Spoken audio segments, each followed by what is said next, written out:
Okay, here we go. We're doing the thing. We are doing the thing one more time, and we're gonna put this on. And why is it staticky? I hope you don't hear that. I think it's just my computer. What's going on with? What is going on with the static? Okay, we're gonna do this. Let's see who is courageous enough to join. Whoa,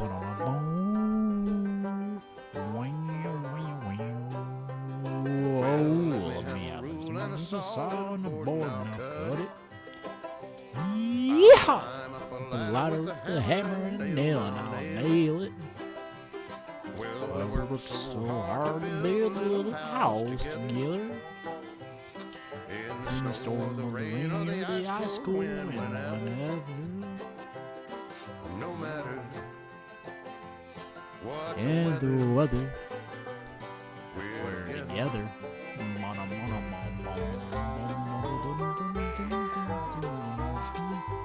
Whoa, hair, get back. Hair, get back. Oh man.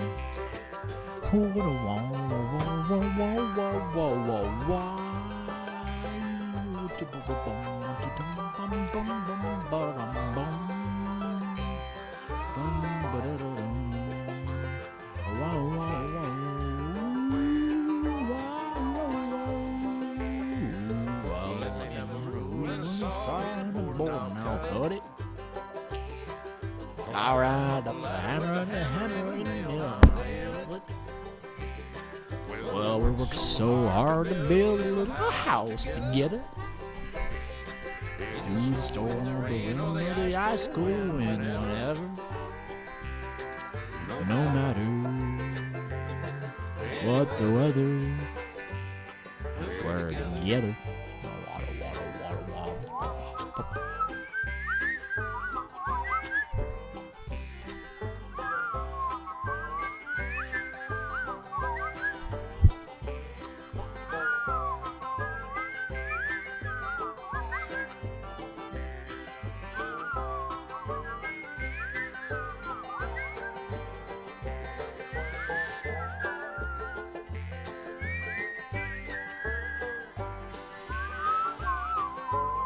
Welcome in. Hey, Mikojal. I can't pronounce that. I'm so sorry. Welcome in. This is the House Building Song by David Ferguson on Red Dead Redemption 2, everyone. Amazing music. Amazing game. Masterpiece. Mwah. Are you okay? I saw the live when you were jumping. Oh, yeah, God. Yeah, that was chaotic. Hopefully you didn't see, well, maybe you did, but I literally snotted on my phone and I got banned. But that was when I was hypo. Well, no, I was manic back then. And I appreciate your concern, and I'm doing better now. So I'm all good in the hood. Appreciate your concern though. Welcome in, everyone. I hope it's not like it's like staticky, my audio, and this is Richie Valens. I love Richie Valens. It was wild to watch. I kind of wish I had it recorded, honestly. I'd love to revisit it and laugh at it.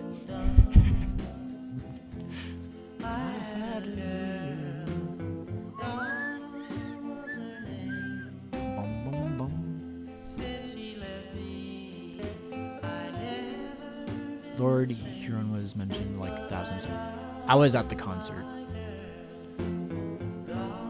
Well, until people didn't like me standing up and dancing. I'm like, why aren't we dancing to his music? Why aren't we standing up and dancing? I tried to, I went in the boys' men's restroom, and was like, let's chant Lord Huron, Lord Huron. And like the guys were just like laughing, like, haha, funny. And then Lord Huron came out, and I'm the only one chanting. I'm like, what? I didn't mean to be obnoxious, though. Air gonna head out, just beat Deadlock on Geometry Dash. Oh, dude, nice. Heck yeah. Good luck on the future levels, my dude. I appreciate you checking in.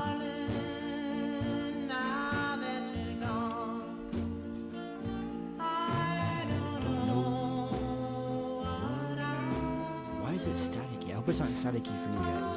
I think I need to restart my computer, maybe.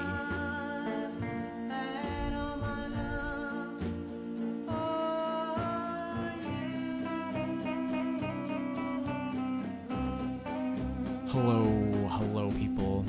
Moth, hello. Let's do it. Let's talk.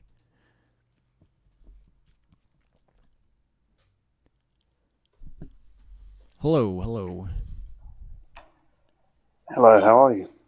I'm doing good. How you doing? I'm doing well. That's Having a good. good evening so far? It's been good. I watched like halfway through Big with Tom Hanks, which is a Oh, fantastic good. movie. It's so funny how it's going so far. But I was feeling an itch to be social and talk and be on TikTok, so here I am. Yeah, I prefer the sequel Castaway, but Big is pretty good. That's great. That's great. Um, so occasionally as I scroll through lives, I come across yours, and I've always been curious about your prompt, and typically I'll join when you're in the middle of discussing something relatively heavy with someone else. Right. So I don't know if I necessarily have the proper introduction to what you're about. So Oh no, you're okay. So I put this up for a reason. I think labeling people as evil is not productive. I'd say I've done bad or wrong in the past, and we can talk about that. But I would say I don't believe in evil, right? But like other people do, so we have to freaking deal with it. It's a contradiction on purpose to like get past the idea, if that makes any sense at all. It's like we're in like dualities with things, right? Or like we tend to be like we're like mech, react, and we tend to villainize or demonize people that are different than us if we're not curious, open, and understanding to new ideas. And I'm saying we ought to be that to get to the whole reality as the human species, and understand we're just people and we're trying to our best to understand what we're doing on this rock of Earth. If that makes any sense. no, no, no, absolutely. Yeah, I think the concept of evil, or more so, I think more aptly, someone being inclined to behave that way is multifaceted and typically a responsive need, whereas the antithesis would be, um, if you are well supported financially, socially, things like that. I think you have a better footing to choose to be quote unquote good, right? Right, like it's the product of the environment. I take it Right. as what you're saying. Right. Right. So, Yeah. yeah. Yeah. No, I totally agree. I think it's like we're typically like how our environment was modeled as children. Like we typically tend to behave in such a way because of how that was in the past, right? And it's like it'd be easy for me to point to a certain family member of mine that started the domino effect for my immediate family, right? But I'm like, hold up, wait, because someone did something bad to that person, and someone did something bad to that person, and it just keeps going and keeps going to the point where like blaming isn't effective. It's literally just understanding and empathizing, and ending that. Like we look, we see, we don't repeat bad, right? Right. Right. Yeah. So I'm just curious. I fear that this question might come across as antagonistic, and it's not meant to be. But That's okay. do you have any background in like psychology or any kind of education that would inform your Well, no, views on? not psychology. I was thinking about going into it, and I'm deeply fascinated with the human mind and what's capable of. Like I deeply reflect. I deeply try to understand others around me to a point where I can confidently say I'm emotionally intelligent than like the average person, right? Like I don't know everything, but I know what I don't know to remain curious and open and understanding to things, right?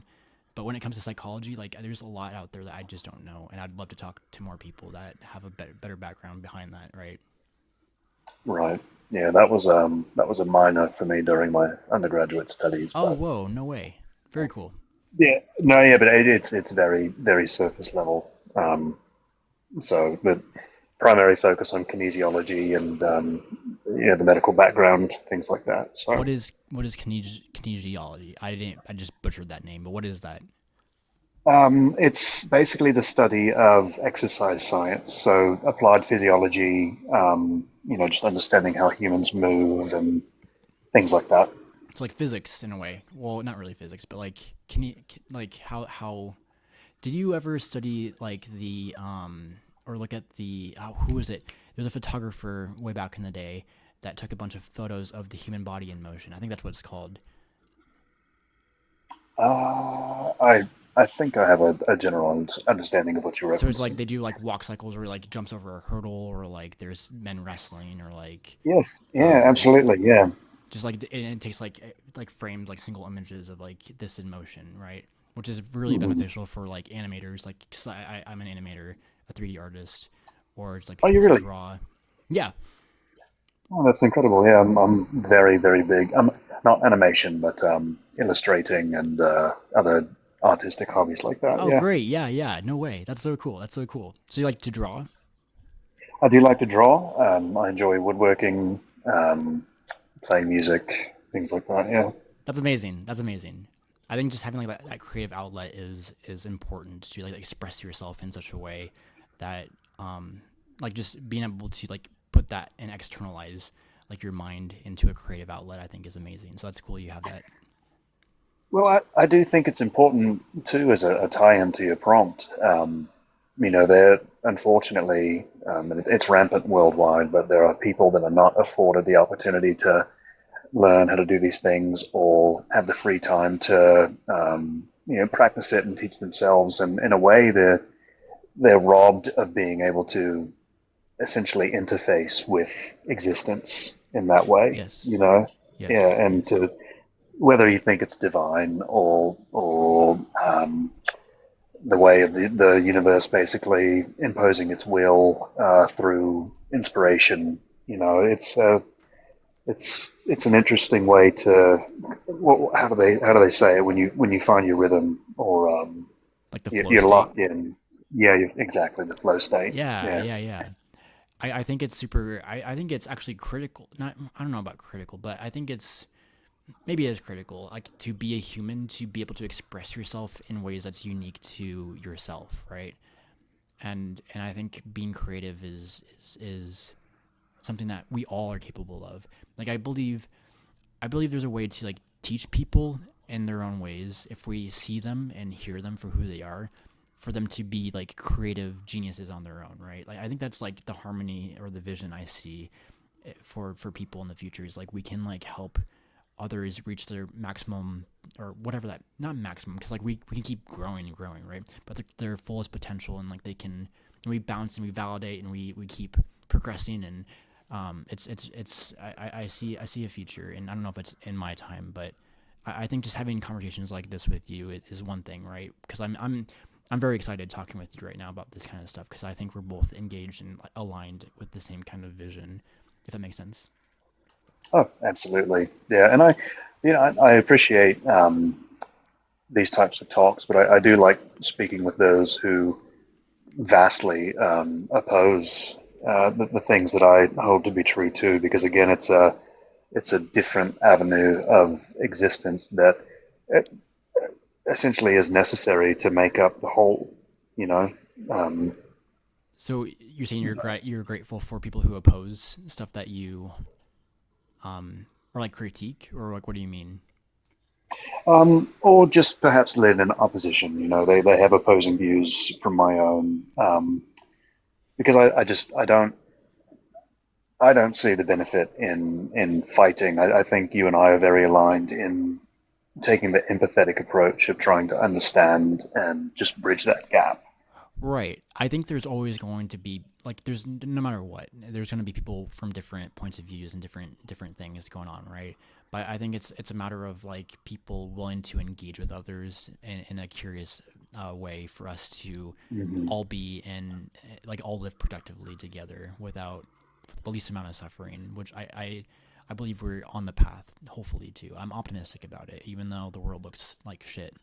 But Right. it's as a creative, like if I'm not willing to take criticism, Like that's like there's nothing there, right? Like you have to be open to criticism in order to be better, right?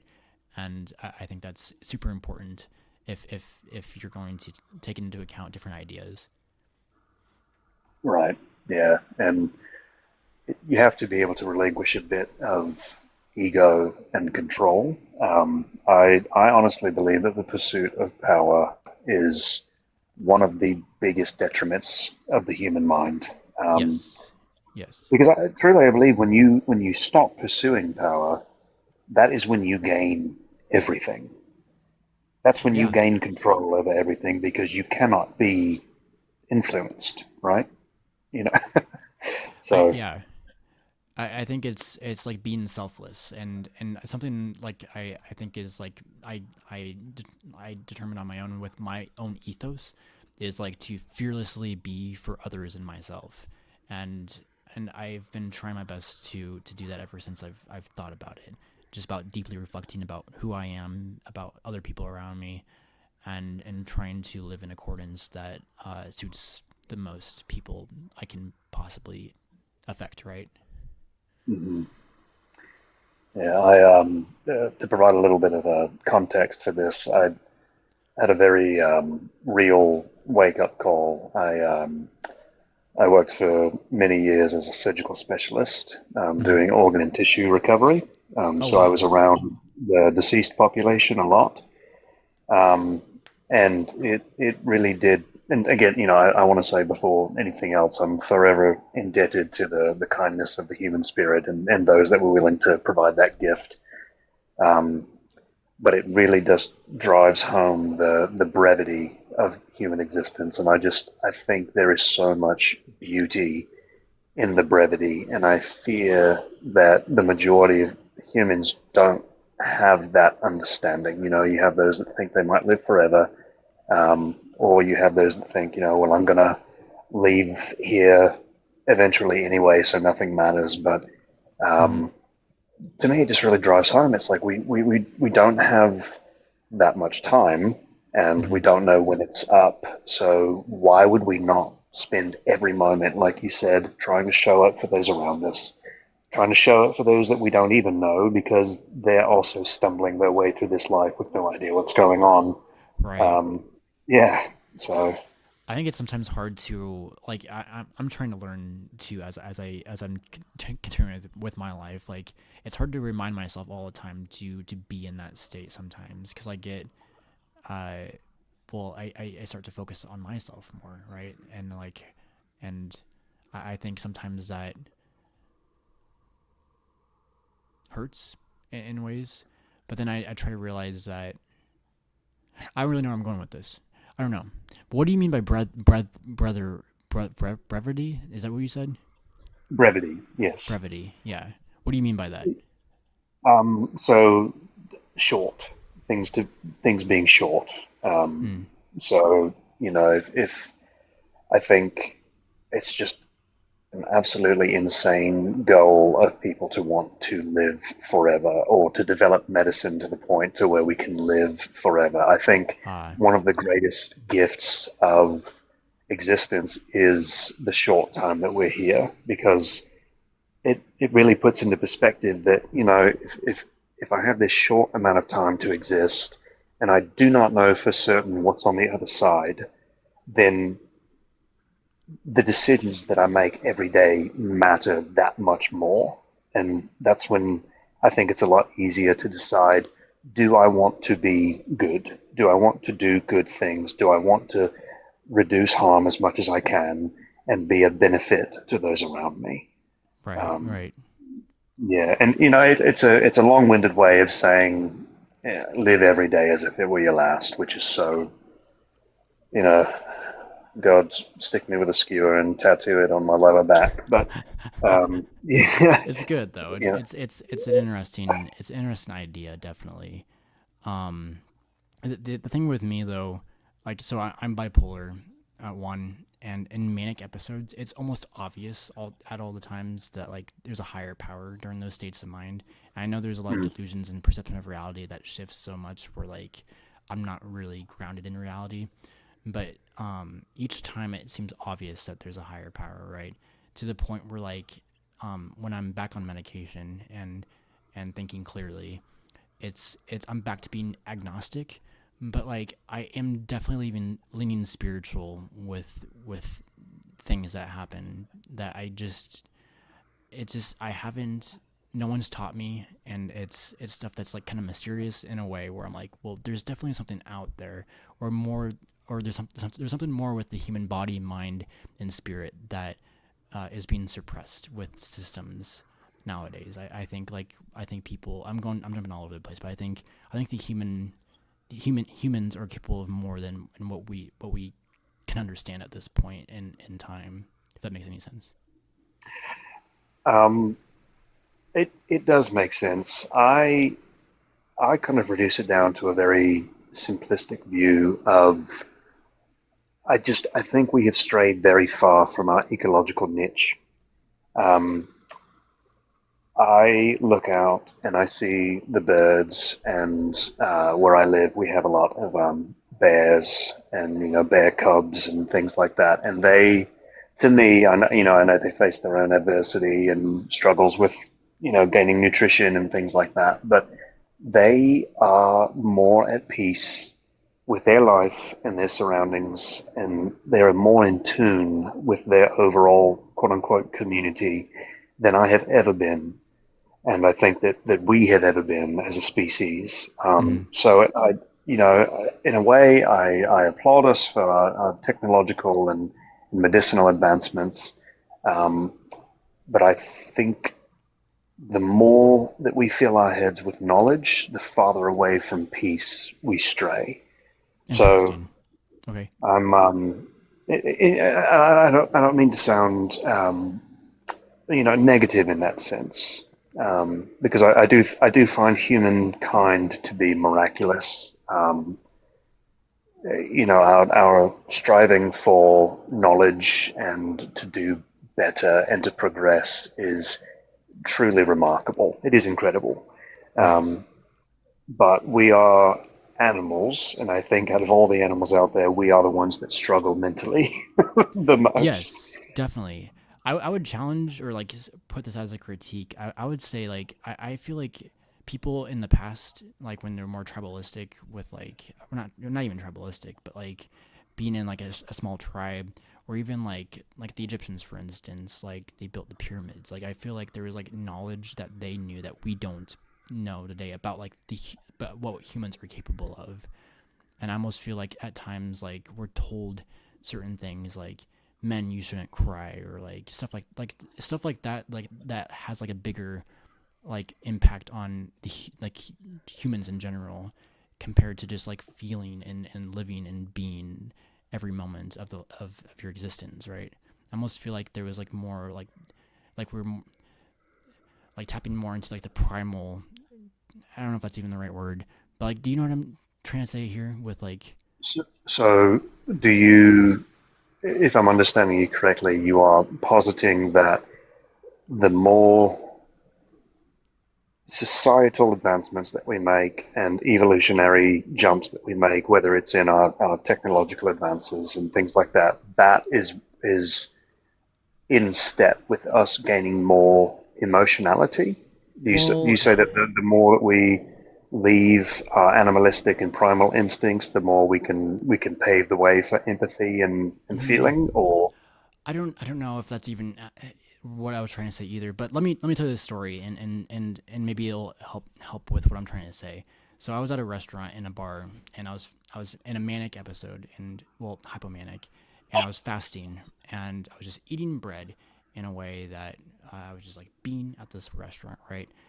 And like to the point where I'm just like I'm nibbling the bread, I'm making it into a circle, take a picture of it on my plate, and put it on social media just for stupid, like silly, like curious what's going on here. Anyways, so while I'm doing this, there's a family behind me, and the dad is just saying fricks and frickety fricks and fucks into existence, and he has three kids, and I turn over to him and I say zip it, like I whisper zip it, and I look at him and he looks at me and he really just gets it because I see his facial expression like is like fuck, like shit. And I'm like, dude, we have to be careful what we speak to our kids. And like, I didn't say this to him, of course, but like I'm just thinking it, like, be very careful. And I look back at him, and he's just like devouring his food and going at it. And I kid you not, on the tip of my tongue, I feel spice, as if I was eating like a really hot, like a spicy wing. And I'm just taking note of this. I'm not saying like there's something greater going on with me or not, because I'm sure other human beings have experienced this in their life too, to the point where I feel like we're more connected than we realize.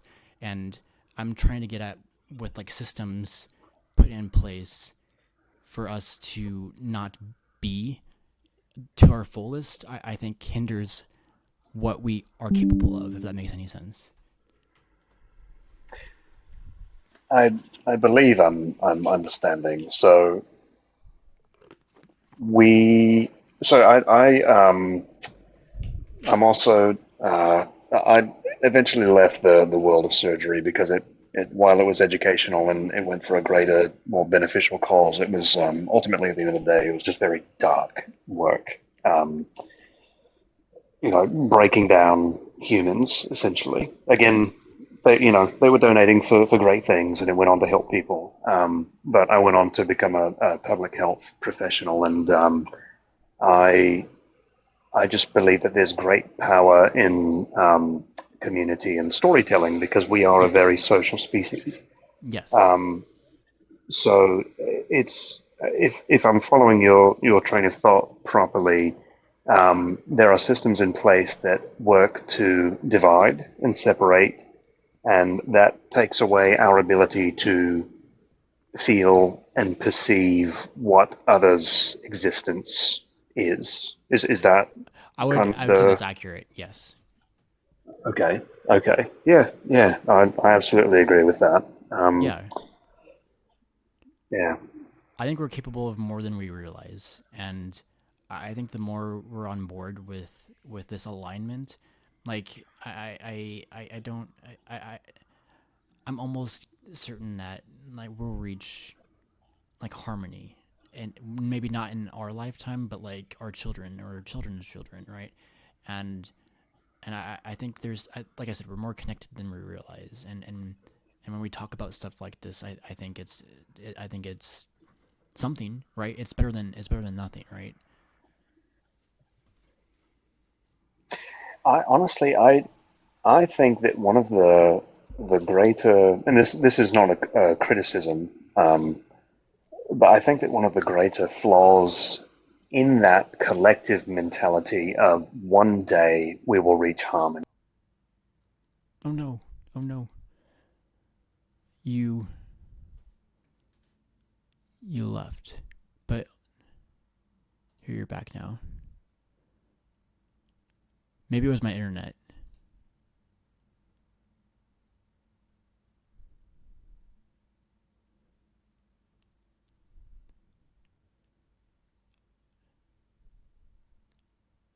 Oh no, oh no, what happened?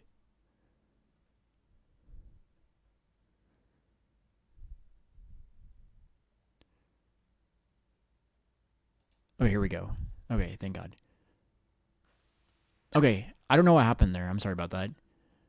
But I don't either. Yeah. it might have been my internet. But you were saying like the flaws of the collective thinking. Yeah, if because I do believe at its root the concept of one day we will achieve harmony. Um, uh, I think it's a very good and beneficial way to think, but I think that we as a species have thought that for generations and generations, and it's constantly just kicking the can down the road, um, which I don't know what the solution for that is, but the time to act and to be in harmony is now. Right. Um, but I don't know how to impress that upon everyone the world over. Yeah. you know, Well, I think with like I think we have the technology to do it nowadays, right? Like I think like just like connecting with you, and you're somewhere else in the world right now, and we're able to connect and talk about stuff like this is one thing, right? Like obviously we can't like force or like make people change their minds, like they have to be willing to do that on their own. But I think there's creative ways to go about that. And you said storytelling, right? Which is what we've done for ever since we've been able to do that, right? We've been able to tell stories for others to empathize with or try to understand how someone got over a dramatic state or like a challenging state and succeeded, right? I think we have what it takes. It's just, or is someone is there people, like there obviously is people, and like music, I listen to music, it's all over music, it's all over film, it's all over philosophy and science and some religion, of course, and like churches, like there's, it's kind of gets iffy there, but like it's all over the place, right? And I think it's just a matter of people being in tune to that and wanting to. But how do you even get to that point, right? So I, this is the challenge I think to myself all the time. Like how can I make the greatest amount of positive influence on the maximum amount of people as possible as what I know and what I'm knowledgeable of. And I think at this point all we can do is try and hope, you know?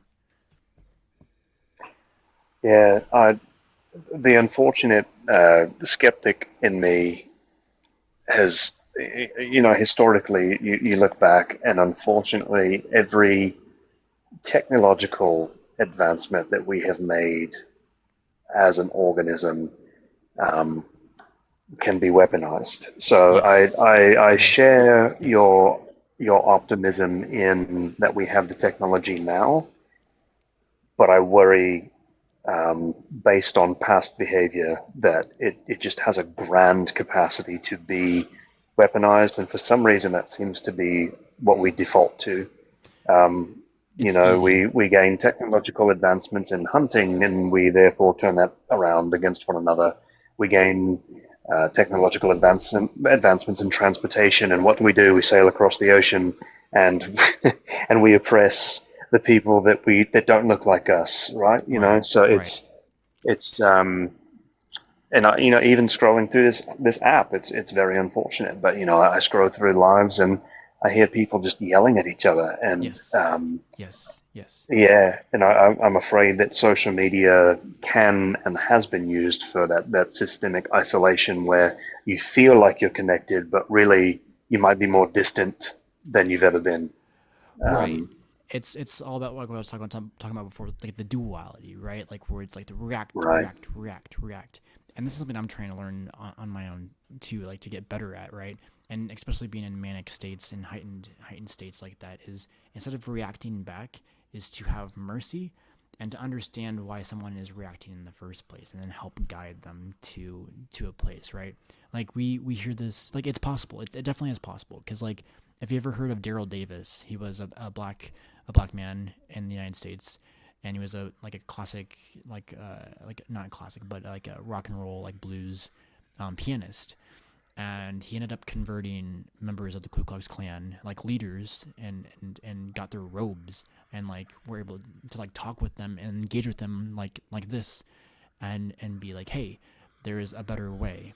And like it's men like that, or not men but people and humans and women, men, whoever, and on the whoever they are, humans that can see good still in people that don't see good in them. And I think I there has to be a way, right? And I see the patterns in my own life and in my own family, and see it in the world where like it's possible, and it's just through storytelling, sure, but also like engaging with dialogues like this, like with you, right?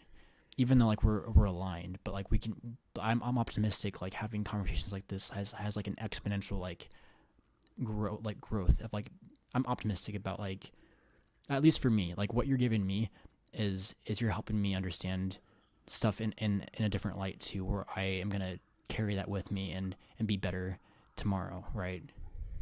Oh, absolutely, absolutely. I liken it to if you're a Tolkien fan, are you a Oh, fan of Lord of like the with Rings? Lord of the Rings, right? Yeah. I haven't So read them. um, Okay, well, one of my, I mean, he is my favorite character across all fictional works is Tom Bombadil. Um, and he, in that legendarium, in that universe, all he does day in and day out, he lives in the woods with his wife. He wakes up, he goes and picks river lilies, and he takes them back to her, and that's it. That's all he's interested in doing. Um, he encounters I think Frodo and Sam at one point. He actually holds the ring. You know, in that universe, the darkest, most negatively influential object, and he puts it on, and nothing happens. He's not interested in having it. He gives it back to Frodo, and you just see that he is living out what he wants to live out, Right. and he's not doing harm on anybody else, and he won't allow any harm to come to himself either, and he has full control over his control, essentially his self control. Hmm. Um, and so when you talk about family members, and I have them as well, and I observe their actions, and I see the divides that they create against one another, and perhaps people that they quote unquote don't align with. I unfortunately think it's always been on a evolutionary level, and now in the world of vast media and fear mongering, it's all fear based, right? Yes. We are Yes. told Yes. to Yes. fear XYZ, Yes. whereas Tom, he doesn't fear anything, so he can be nothing but good, because nothing is going to infringe on his ability to do and be good, Right. right? I'm totally with you. Yes, I love what you're going. I love where you're going. If you wanted to talk more, I just wanted to add, like, I love where you're going with this. Oh yeah, no, I mean it's not much more to add to that, but yeah, Right. it's just it's fear can be probably the strongest oppression that we can face. Oh, definitely. And this is what this isn't a new idea, but and obviously you've explained it in your own way too, with JRR Tolkien. But JRR, yeah, JRR, right, is like fear is the root cause of all unnecessary suffering. And if the individual can eradicate fear from the mind, they can lead more productive lives. They can make hopefully less mistakes in the future. That doesn't mean like they're gonna be perfect, right? And this doesn't mean like me, I know everything, but like I know what I don't know. To remain curious, to remain optimist, well, to remain optimistic, just remain curious, to remain understanding, and be open to new ideas, right? And it's doesn't mean that I can't feel fear, but like not letting it consume my mind and my choices on who I am as an individual, right? exactly, Right. absolutely, This is so amazing because like this is because like it's so cool like like thinking about this and understanding it in my own way, but then you share it in your own way, and like look, we're like this is what it's all about, right? This is I'm so excited. right. I'm happy talking with you right now. I really appreciate you, man. Well, Because no, like I appreciate you as well, and I'm because glad finally of scrolling and seeing you on and off occasionally that you were willing to have me up and just introduce me to your shtick. right, and I know it can be chaotic with me being in Mania. If you've ever seen that, but like it's there's the foundation even in those states are still true, and it's to the point where like I'll be honest, like I'm just being in those states of mind. Like I know it's chaotic, but like I don't intend to hurt myself or other people. But every single time someone has negatively reacted to me first in those states of mind for reasons I can understand because it's like it's different. But like when it comes to different things, like we tend to fear, right? And this comes back to like the wise words of be not afraid, right? When it comes to like the idea of Jesus, I believe is true, right? It's not the only truth, but it's like it is a truth, and he spoke words that like I can understand that are just they just are, and it's really interesting when I'm in those states of mind, and people want to help, but it comes out in ways that is fearful, if that makes Right. any sense. And Right. this goes It's with any new idea. sure, sure. Yeah, yeah. I absolutely agree. And I, I have not.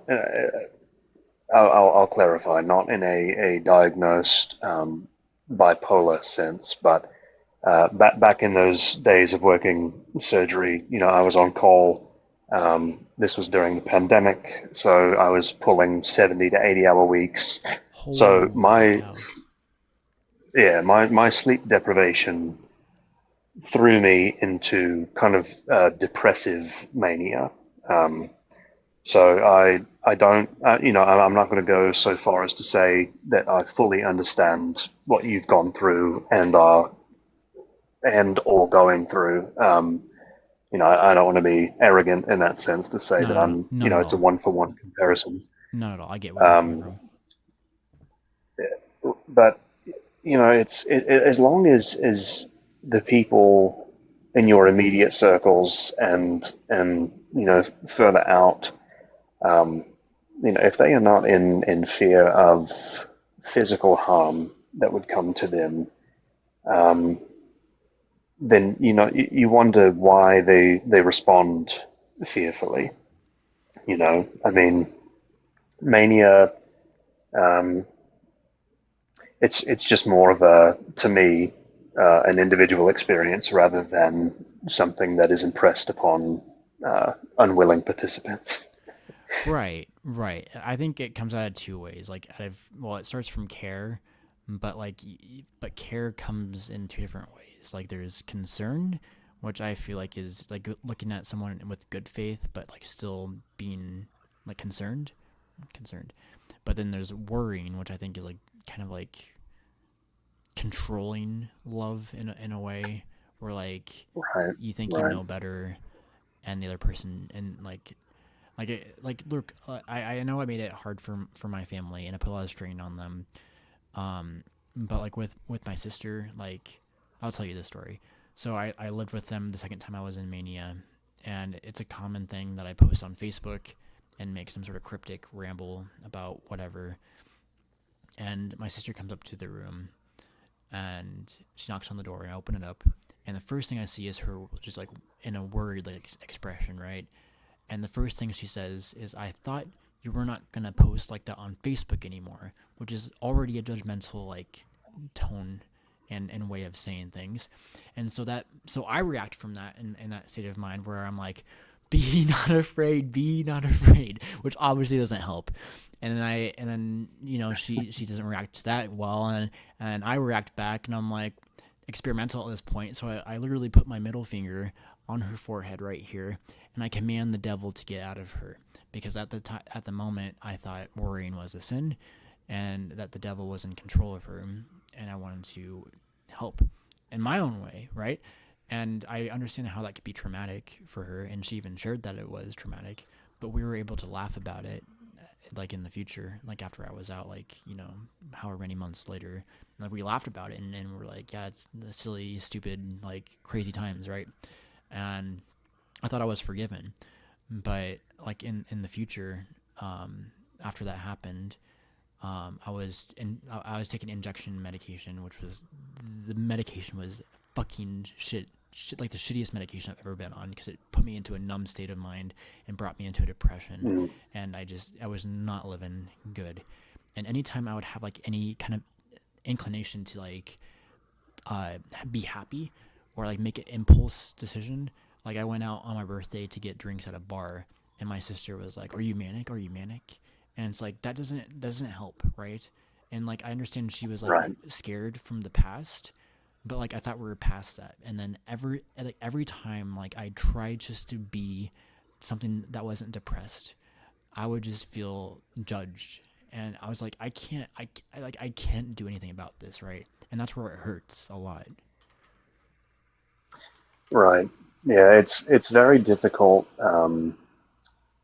especially for those who have not experienced it individually, to know exactly the right prescriptive way to react and be helpful. Um, and I'm curious, and I'm sorry that I've singled in on this, but when you are not in a manic state, do you believe in the presence of the devil in everyday life? So, um, it's okay. So spiritually, I believe there's something going on, right? But I believe it's to see it properly. We ought to see it not in a duality, like I was talking about before, as like a whole, right? It's like it's the same thing, but it isn't. And I think once we so the story I told myself in Mania was that there was a confused agent up above, and the gods created us to as like their own technology to help this confused agent, Satan or devil or whatever it was, to understand that they're just like confused, right?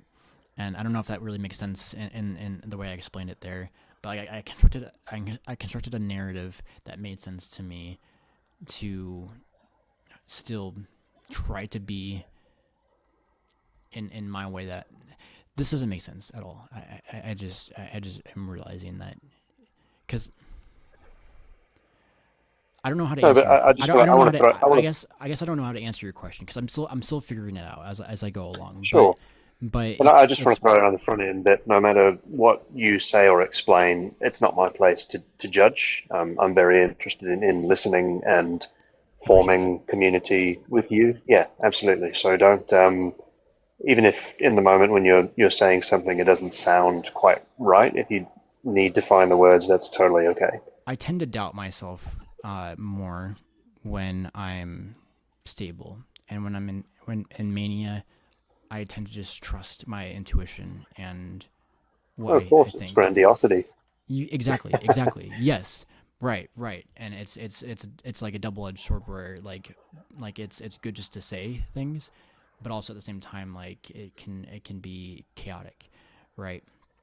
So when it comes to believing in evil, like I don't think it's productive to label humans as such, because I think somewhere along the line like that person's been hurt by someone else to for them to be that way in the first place, and I believe people are capable of good. Something I talked about when I was in Mania and even before that was if I can ever have the chance to golf with Donald Trump, I would love to, and then we can go get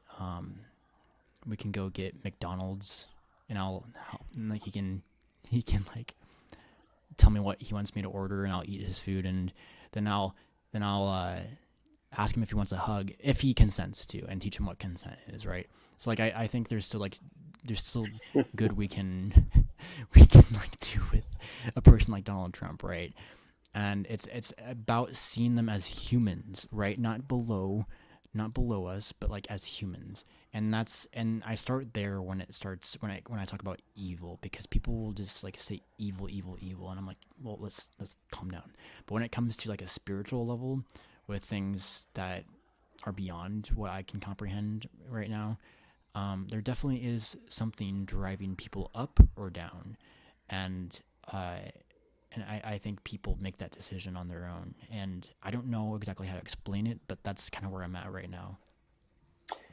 Yeah, I think um, I'll I'll try to make an addition there, and if you're comfortable with it, I'll share what my Oh, definitely. Yeah, I'd love spiritual to hear it. view is. But kind of like if you wake up one day and you have an idea for an animation that you just cannot get out of your head, or you have a tune that you need to get out. You need to sing it into existence, or write down the chord progression and play it into existence.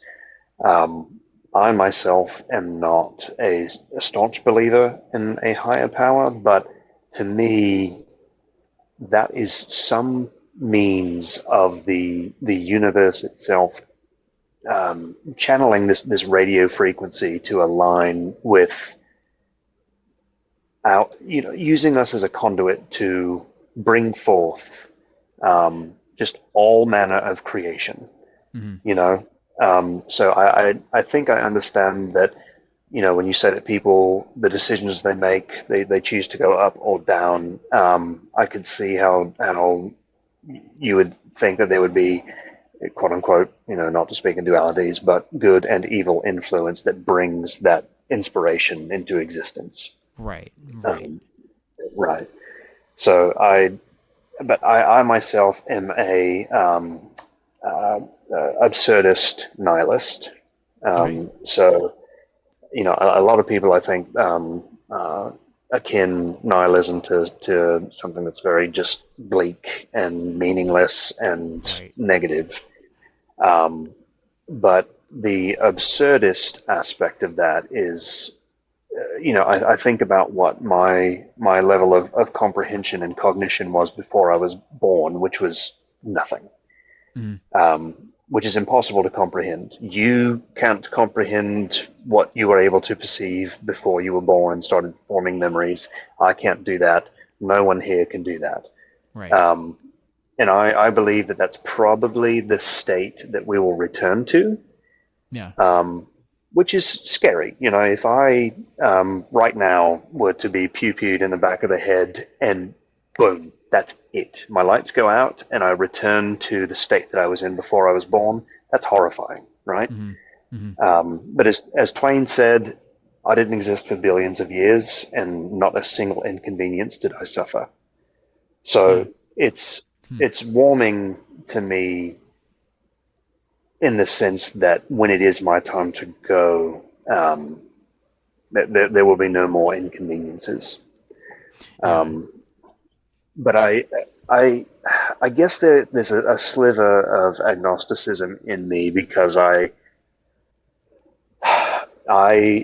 think, like you, feel like I've become in tune with the will and the basically the heartbeat of. So I do think that there might be something out there, but I have found in my daily decisions that Sorry. um, I have found it more beneficial to assume that nothing comes next. Oh, Why is that are beneficial? you there? Sorry, my internet. Well, the hotel internet is kind of shit. But why do you find that beneficial to assume that nothing comes after? Because if I'm wrong, then I still would have lived my life as if it were my last day. And Right. to me, that is all the reason to be a good human being. Right. I can see that. So if, yeah, yeah. So if I assume every day that I am not going to wake up tomorrow, that impresses upon me to love my loved ones as intensely as I can. And if I see someone else, whether they're a stranger or an acquaintance, and they are struggling, because to me, um, we're all just candles flickering in the dark, right? And we Hmm. are we are supposed to be these small beacons of light because we're all walking an unfamiliar path, Hmm. and we need to light the way for one another. I truly think in the what you and I have been talking about, that sense of global community, Hmm. to not only be stewards for this planet, but to be stewards for one another. Um, if if I live like that and I don't wake up tomorrow, then I'll be happy. Right. Um, and if I return to that state of non-existence, in my own mind, if it's just nothing but black, black, black, black, black, and then I get this small blip of maybe 80 to 90 years if I'm lucky, and then it goes back to black, black, black, black, black, then I can essentially be the author of my short time, Hmm. my short span of existence. And for me, that's reason enough to, like I said, to do good, to be good, because if if the only purpose to all this is to just exist, then I want to be the good guy. If Right. I can be, I want to be the good guy because I choose to, not because to be Tom Bombadil, right? To to be a force of benevolence and to reduce harm. And then if it turns out that I'm wrong, then this higher power that I will be standing in front of would hopefully see that I chose every day to be good. Right. Right. And I get where you're coming from because I was agnostic atheist for a large majority of my life, right? And it was like always weird when like I would like hear Christians say like if you don't believe in Jesus then you're not going to heaven. But like it's not bad to be skeptical and use my mind, right, to like think about how the Christian God and like how it's typically I'm picking on Christianity here, but like how it's typically seen like as all good, all powerful, all knowing, and you can go through all the different contradictions that result with those kinds of like thinking, and and it's one of those things where like if I be a good person and I don't believe, like that's like shitty if I go to hell because of that, and I can understand like kind of what you're talking about in a sense in my own kind of way when I was thinking about stuff like this, right? But I'd also pose the question like what's like the harm in believing in something when if you're not like enforcing it or forcing it on other people, right? Like what's the harm in believing that like if two people believe like they're gonna be for with each other forever and always, um, even if like that might not be the case, like what's the harm in that, right? There it absolutely is no harm at all. So my uh, ultimately my baseline is neither you nor myself can prove or disprove the existence of a God. Right. We cannot prove that this is or is not a simulation. We cannot prove whether or not there is nothing else when we Mm-hmm. pass away. So Mm-hmm. all of it to me is irrelevant. And Hmm. and as an organism, as a biological organism, the concept of leaving this existence is very frightening. It's very foreign. And if you need a belief system as a coping mechanism, then all the more power to you. As I said directly to Right. you as an individual, it is not my place here to judge. Right. And the same thing goes for other people with other belief systems. So if that's what you need to yeah, so I my biggest issue with religion is I think that the promise of eternal life or threat of eternal damnation really influences and biases people's decisions, and Yes. they lose I can. autonomy Yes. Yes. Yes. I'm with you. because they're behaving based on a reward or a threat. And I just don't think that's right. I would rather somebody act benevolently inherently rather than being having pressure from an external source. Yes. But Or like but understanding it on still, their if own, right, without someone else telling them uh, what they should believe. right. But to your point, if believing in good works and striving to get into heaven is what it takes to get a person to do good, then that's a win for benevolence, and I can't be upset with that, right? Right. Right. Like something I had told myself or tried to believe in when I was in a manic state was like we all go up, like no matter what. Like I was trying to like believe in good so much in people, even though like I'd still react. Like I still believe there's like a possibility or a way like for all of us to be like if it wasn't gonna be on Earth, it's gonna be somewhere else, right? And and like I think like obviously not everyone has to believe in that, and I don't know how to even like explain that as being medicated and stable right now. But like it's really interesting when I get in these heightened states of mind, like where my mind goes to, and why I start to believe in such states. And in a way, like, well, it is a delusion, right? But like I was watching James and the Giant Peach last night, and he made it to New York in the Peach, right, with his bug friends, and he's like, and his two aunts come, and they're like, this guy's he's come with us, and the Peach comes with us, and this boy's just lying, and he's crazy about all these bugs and whatnot. And then James stands on a car, and he's like, well, look, someone had to like dream about all these buildings and all these lights and all these people being here. And it was like such like a strong like point about like belief and what it can do. Like the individual themselves has to believe in themselves in order to do something, right? But then belief in others, that's where it becomes, I think, pretty powerful because, um, like throughout my life, I didn't really believe in myself, even though I still did good, and that's kind of like I obviously did bad stuff too, but like I still was able to be a good person, not believing that I was good, and it was good people in my life that instilled belief into me, that helped me understand like I can be good too, right? And I think that's where it starts, like believing in things that are like are material or like in our world that we can witness, and then going from there, right? Right. At least that's how I see it. Yeah, I do see a problem in that duality though, because no matter how much belief you have, we cannot build God.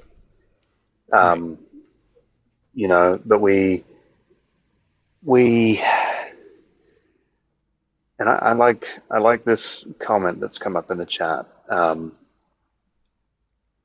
It is an interesting concept of only retrospectively being able to label yourself as a good or a bad person. Right.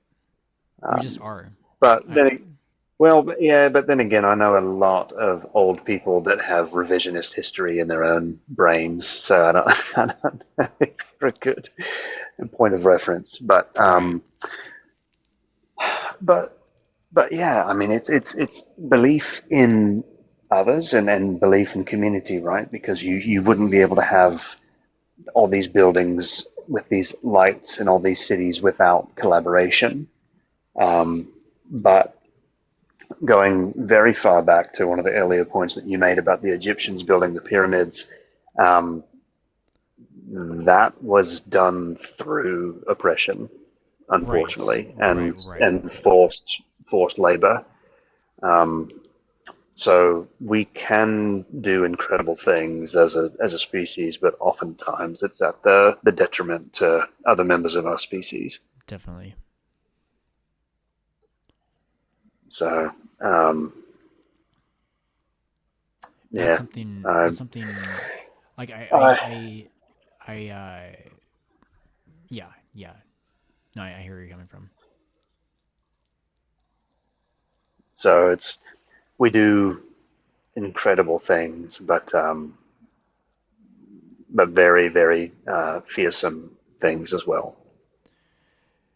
So Yes, and I I see the world today, and you can see the world today, and we know it can be better, right? But there's still like talks like this that are happening, and there's still people making music, and there's still people making movies and talking about whatever it is, and scientific discoveries and innovations, and like I'm still pretty optimistic about people continuing to progress and hopefully educate to not uh, have people suffer like they have in the past, right? And I think it's getting over that fear, like we mentioned, but also um, educating people and helping them and guiding them on not to be so. I guess would selfish be the right word?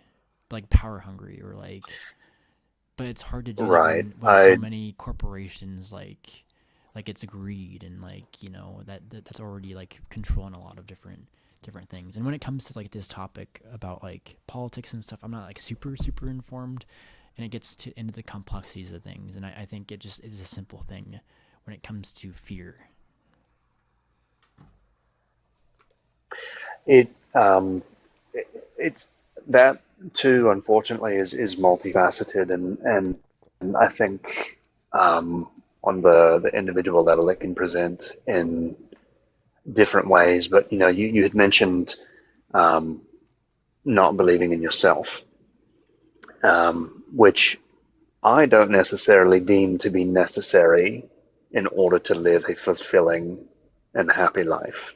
Um, because I think that ultimately believing in one's self is a pathway to legacy, Hmm. which uh, means a hill of beans to me. I don't need to, and this is just me. I'm not saying that this is prescriptive for everyone else's life out there, but Right. um, I don't need to leave an impact on this world.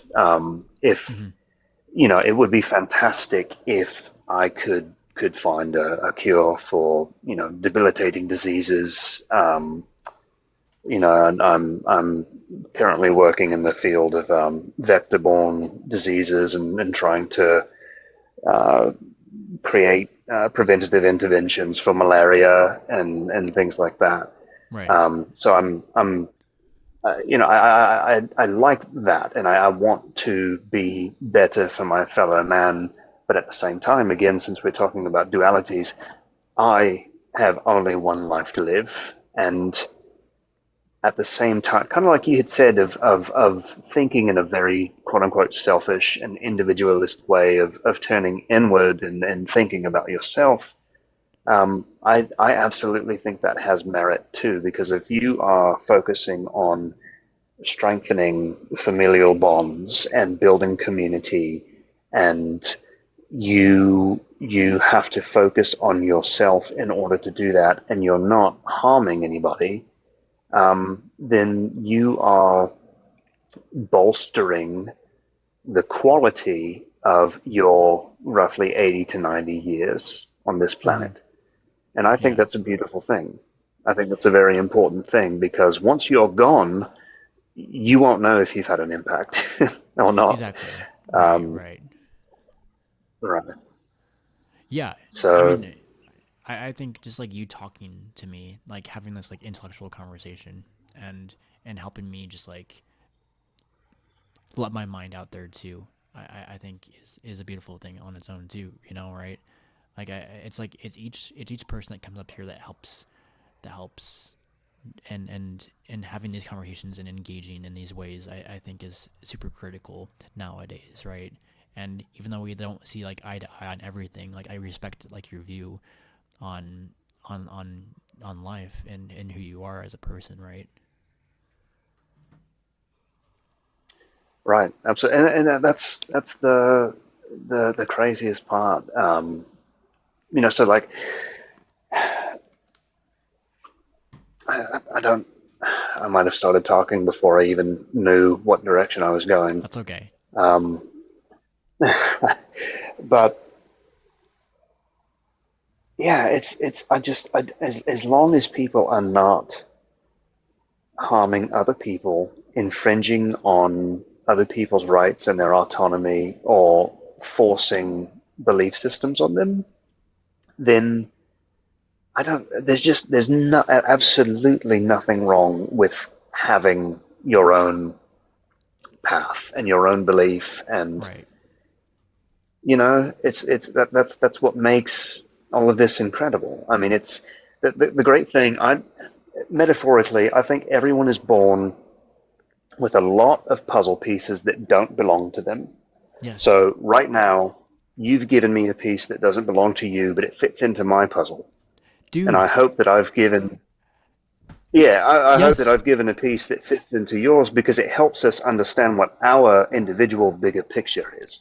You literally explained something I created. I wish I still had it, but I don't. You make me so excited with what you said.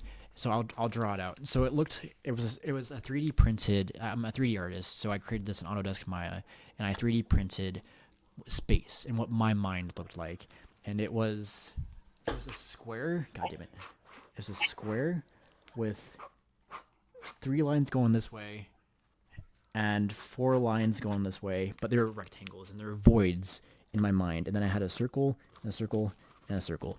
I'm like, this is my mind. This is my space. And people like I mapped out the resin that was like crosshatched within the space, and I'm like, this is me like looking and reflecting and seeing my history and my family history and other people around me, and I've like done like the inner work to like be to the point where I can like share it with other people and have this tangible 3D printed piece, and it's other people that like fill the voids in for me because I have voids, and literally what you explain is what I have thought too, and I find it so fascinating. Like people like think about stuff like this in ways that they explain on their in their own ways, right? And I think, and I'm just so excited that you said that. Oh, well, I'm glad. Yeah, it's but again, and that just feeds into this larger narrative that you and I have been discussing this whole time, that we require differences, whether it's individually, community, societally, nationally. There would be no point to it all if it was already all mapped out for us. Right. Um, so yeah, and and It's like we're and in the and play, finding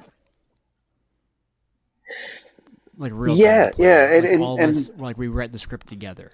That's how I see it. well, I mean, yes and no, because if we're going to go the route of creativity and artisanal creations, you would have ways of bringing forth, like I've said before, the will and or the intention of the universe. You would have ways of manifesting and actualizing that in this plane of existence in ways that I couldn't, and Well, that would allow me to sit back and appreciate what you've done because it's something that I would have never considered. It's something dimensionally that it might not have mapped out properly in my brain, um, right. but it's a reflective process. But like we all do that for each and every person. Like some like you said, like I have puzzle pieces and you have puzzle pieces, and we put them into each other's minds, and it's like I like the whole thing with like the square that I drew. Like it's like my way of like jumping into people's worlds or like empathizing with them, right? And that's like we're able to like you're plugging into my system and I'm plugging into your system, and we're like letting it all out there on TikTok right now, which I think is beautiful, and we're able to get to a further understanding of about what the fuck is going on in the first place, right? And I think that's profound, and I think that's necessary because everyone's capable of this, right? And this is where I think belief comes into to play here, because like I'll talk to my dad, and he'll be like, well, like sometimes like you just talk over me and I just don't understand what you're saying because they're like I'm like, well, like listen, you can like ask clarifying questions, and like he'll like say like he's not intelligent enough to understand, but I'm like, whoa, like hold up, like you're like you build houses, and like he's a carpenter and like does concrete work. I'm like you do good stuff, like I think validating people in this way is like how it ought to be, and like we see people for who they are, and continue from there, right? Right, and hopefully, your father or other people. So me, for example, I get talked over all the time, and unless I'm late for something, I don't care. Yeah. It's it's I think one of the greatest superpowers that a human can have is that quiet confidence. Yes. To not yeah not to toot my own horn or anything like that. But if someone were to talk over you, I could very easily see you being the type to sit back and say, you know what, I can hold on to my thoughts and I will share them. But if this person needs to talk right now, if they need to get these things out right now, then that's okay. Mhm. You know, I mean, all we have is time. It's our most precious currency. It's our most precious commodity. Um, and if that's just how someone communicates, then yeah, it's not a mark against your dad's intelligence or anything Right. like that. Um, so yeah, It's very yes. Sorry, my bad. I didn't mean to interrupt. yeah, no, no, no. I was going to digress anyway. Right. I agree. Like being able to know when to speak, I think is important, but depending on like what's going on, right? It's like right now, like being in mania, and how life has just progressed for me at this point. Like I got evicted from my apartment for reasons I can get into, but I'm gonna be living in my car after Friday. Like the hospital or the county that I'm living in gave me a hotel for a week, and that's where I'm at currently right now. And life is just interesting, but I'm not like feeling bad about it. I'm kind of optimistic about where the future is gonna go, and it's to the point where like things in life have driven me to clarity, if that makes any sense. Like it driven me insane with mania, but like I'm driven to clarity, just to be for like the first time in my life. Like this year has been like the best year of my entire life for reasons, and I've just like in the past I've just been so like down and depressed and like just not who I am, and like I would have never imagined myself coming on TikTok live 5 months ago. Like my social anxiety was to the point where I just like was like what, but my reason for being is so much greater than my anxiety, where I'm able to talk with you and have like this fantastic conversation, right? And where I'm getting at with this is like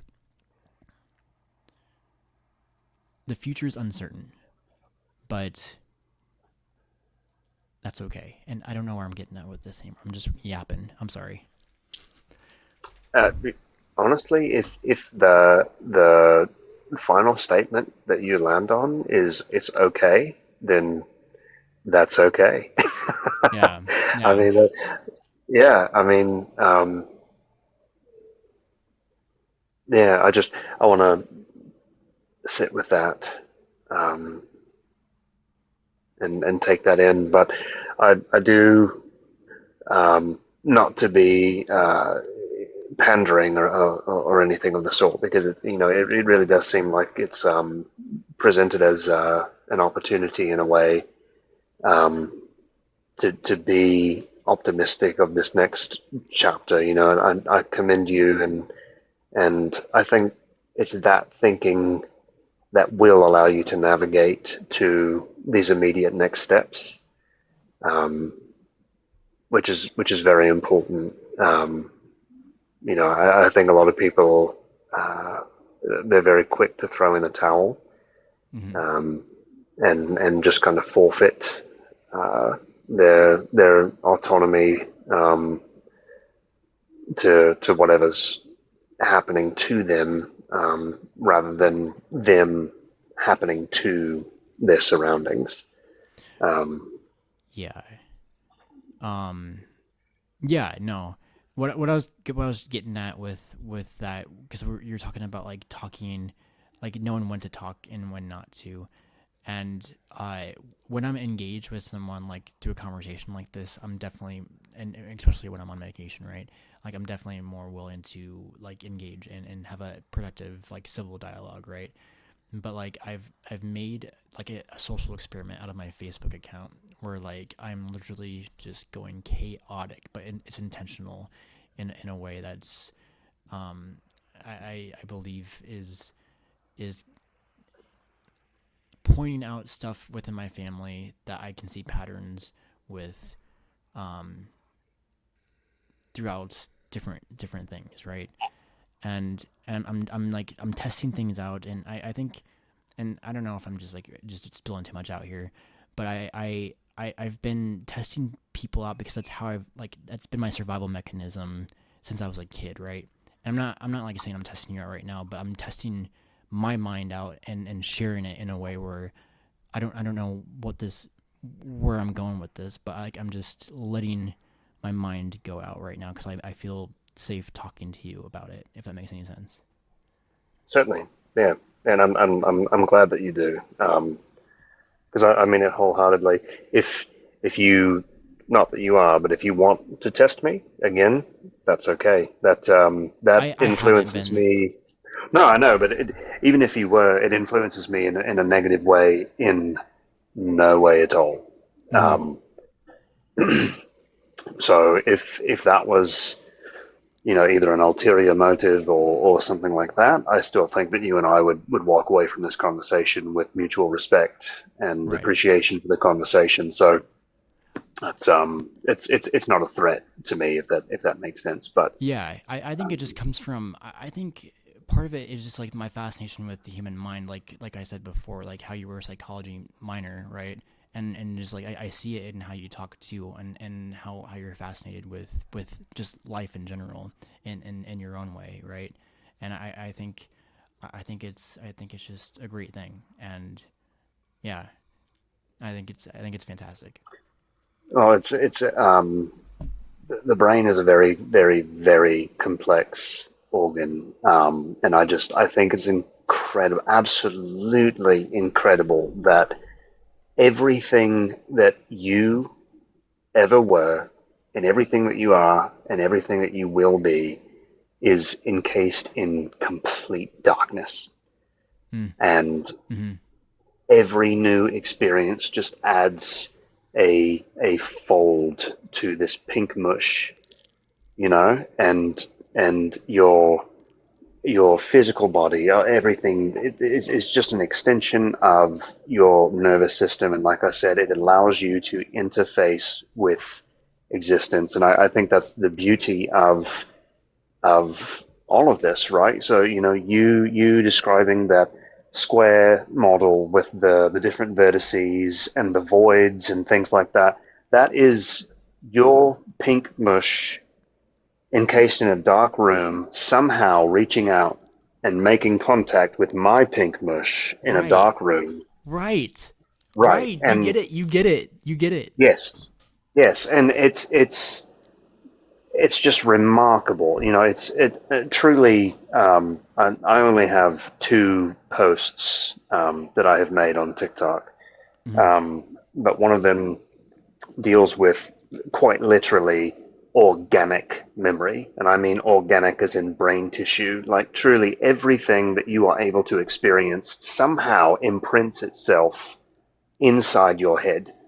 Mhm. And we don't know how, we don't know why, um, but it does happen. And it allows us to live and to learn and to grow and to make decisions, to make predictions. Um, it's just absolutely fascinating that we are all just pink mush being carried around in vessels. Right. You know? Right. It's yeah. Yeah.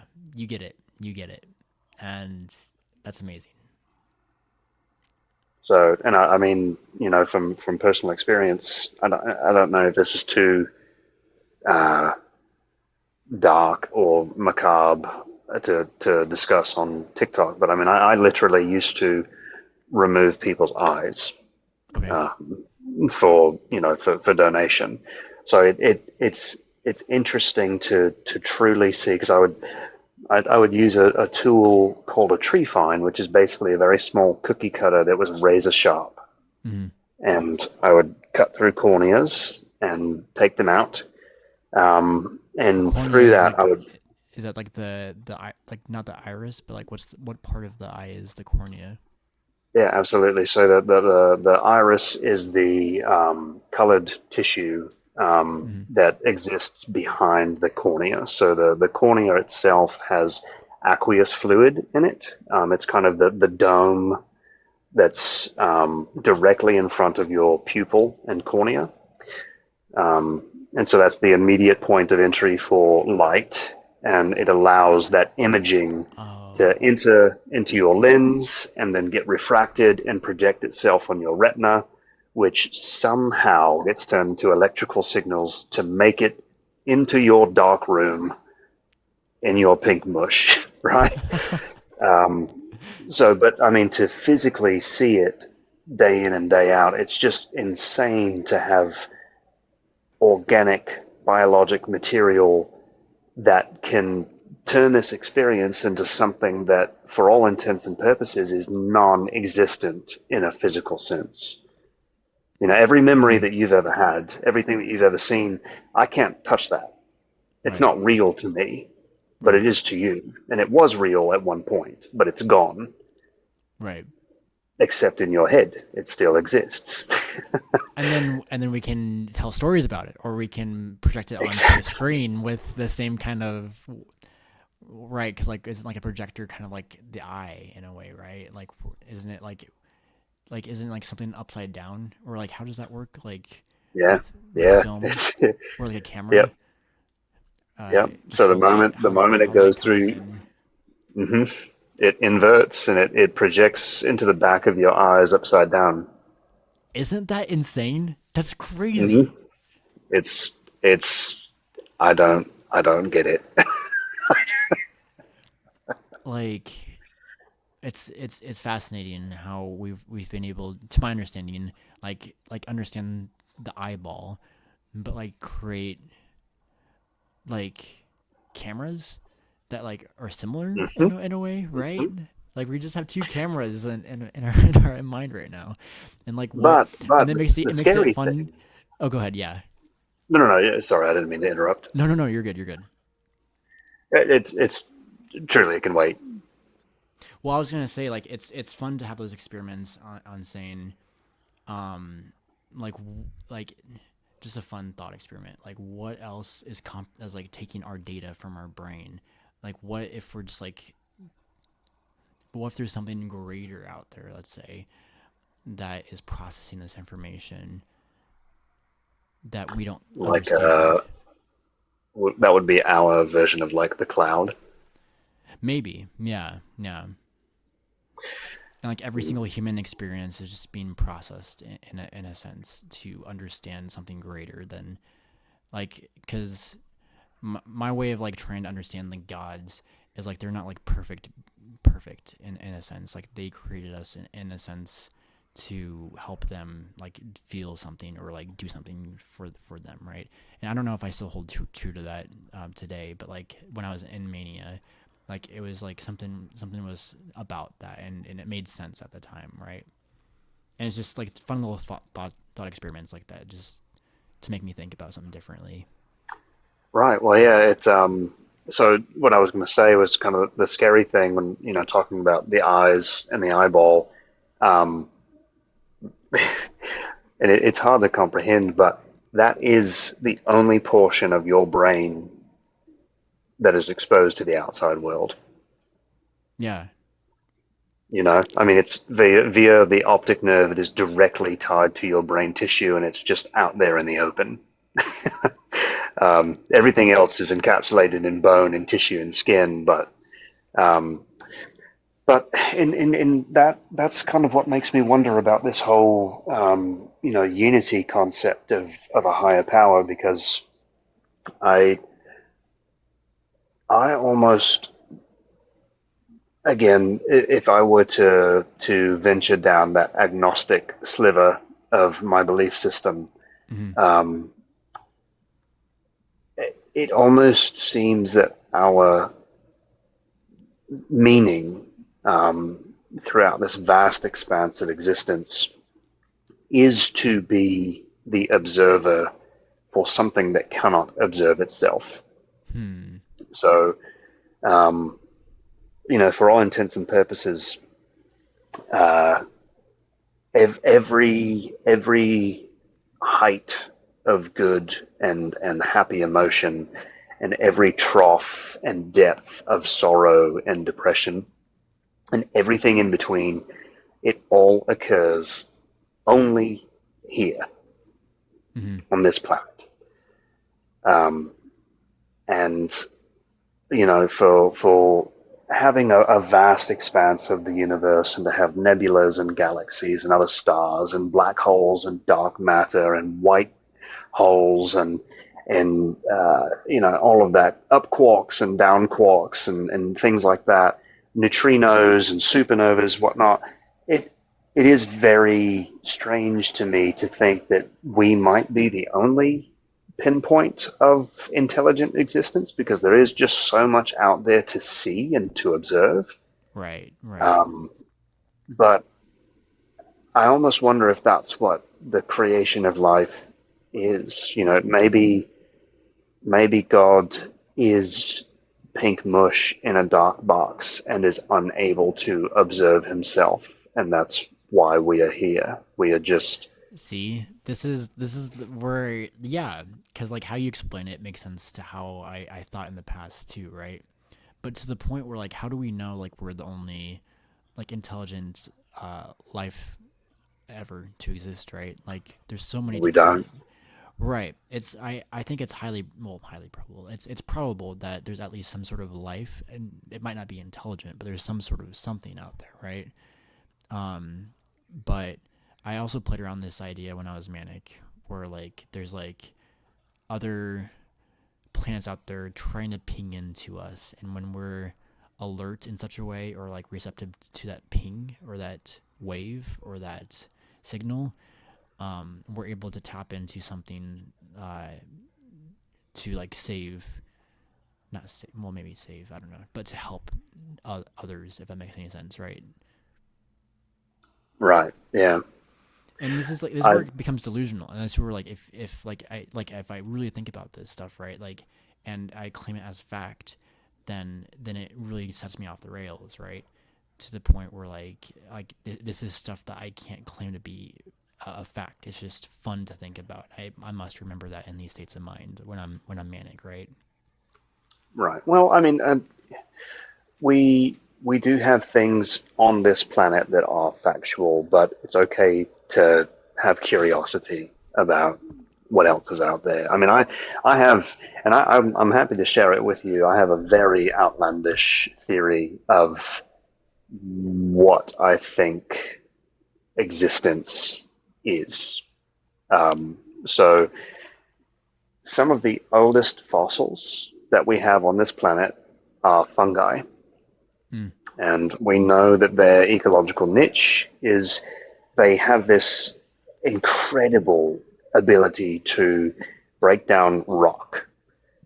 You know, I mean, seemingly impermeable, uninhabitable surfaces. You have fungal spores and lichen, and they somehow can draw nutrients out of the rock, and slowly over time they break it down, and eventually would turn it into soil. Mm. Um, so I almost, I like to toy around with the idea that, um, and I'm sure you're probably aware too that with a mushroom body, the mycelium that exists underground is very much so identical to neural networks of the brain. Oh, really? Okay. Oh, yeah. So if you were to go through a hike through the woods, every step that you take, there is three, I think, like cubic miles of mycelium beneath your foot. Oh, wow. Okay. So the mushroom is the fruiting body, and that's just a very small portion of the organism. The majority of it exists underground, and it expands the entire expanse of a forest or Great Plain or something like that. And they share nutrients, they share information, they can act very synergistically with the roots and rhizomes of trees. Hmm. Um, so, and we've also found that mushroom spores are a certain shade of violet, and they can survive in the vacuum of space, and they don't get irradiated by the sun. So I wonder if life is not just fungal spores drifting through the universe, and once they finally enter the atmosphere of an uninhabitable planet, they break down the rock until eventually life can evolve to the point to wake up, walk around, observe, learn, create, exist. And then what happens when you and I pass away? We get decomposed by mushrooms. Okay. They are, I mean, they feed off of detritus material, organic material. Um, so if I were to go out the natural way and not be put in a coffin encased in cement in the ground, I would just wander off and fall down in the woods, and I'd never get back up again, Hmm. and mushrooms would take me over. And I wonder if they don't essentially download everything that I've observed into their neural networks so that they can learn, and then what they do when they sporulate, some of their spores exit our atmosphere with generations of memory, Hmm. and they go on to inhabit other planets and do the same process over and over. And they just continue to learn through that process. This is really interesting theory, and I'm loving it. I'm loving it. It reminds And me of The Expanse. Have you heard of The Expanse, the science fiction um, novel? But they made an Amazon Prime series with it. But they had like the protomolecule that essentially um, infects, like it's this molecule, like this like space alien molecule that infects people and like literally kills them, but then like it like forms together to like make like life and things, and like a rock becomes living, and in a sense, or like it's just ancient technology that existed way in the past with these aliens is being um awakened again in a sense. And I'm sorry if that like ruined some of the show, but it reminded me of that theory in a way. But it's really interesting hearing it with how you explained it, with like spores like being like traveling around space and then learning and being and becoming. I think that's really fascinating. I never heard that before that way, and I find it fascinating. well, in truth, I'm a very, very amateur mycologist. I love to forage for mushrooms. I love finding chanterelles and morels and cooking them into dishes and things like that. Um, I will not confirm or deny any dabbling in a certain type of mushroom, For sure, for sure. but but I will say that in line with my theory, I do wonder if the consumption of those particular magical variety, if that is just their way of saying, here's a glimpse of some of the stuff that we've seen so far Hmm. throughout the entire universe, which is why it's so outlandish and wild and foreign and out of body. And they're basically saying, you will become a part of all of this when you pass away. Right. Um,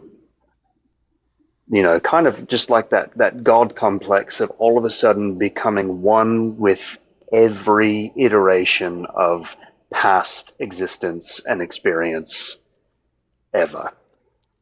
I find that, And yeah, because yeah. why else would, aside from other animals, we have a lot of genetic likeness to mushrooms. We have a lot of similarity to them.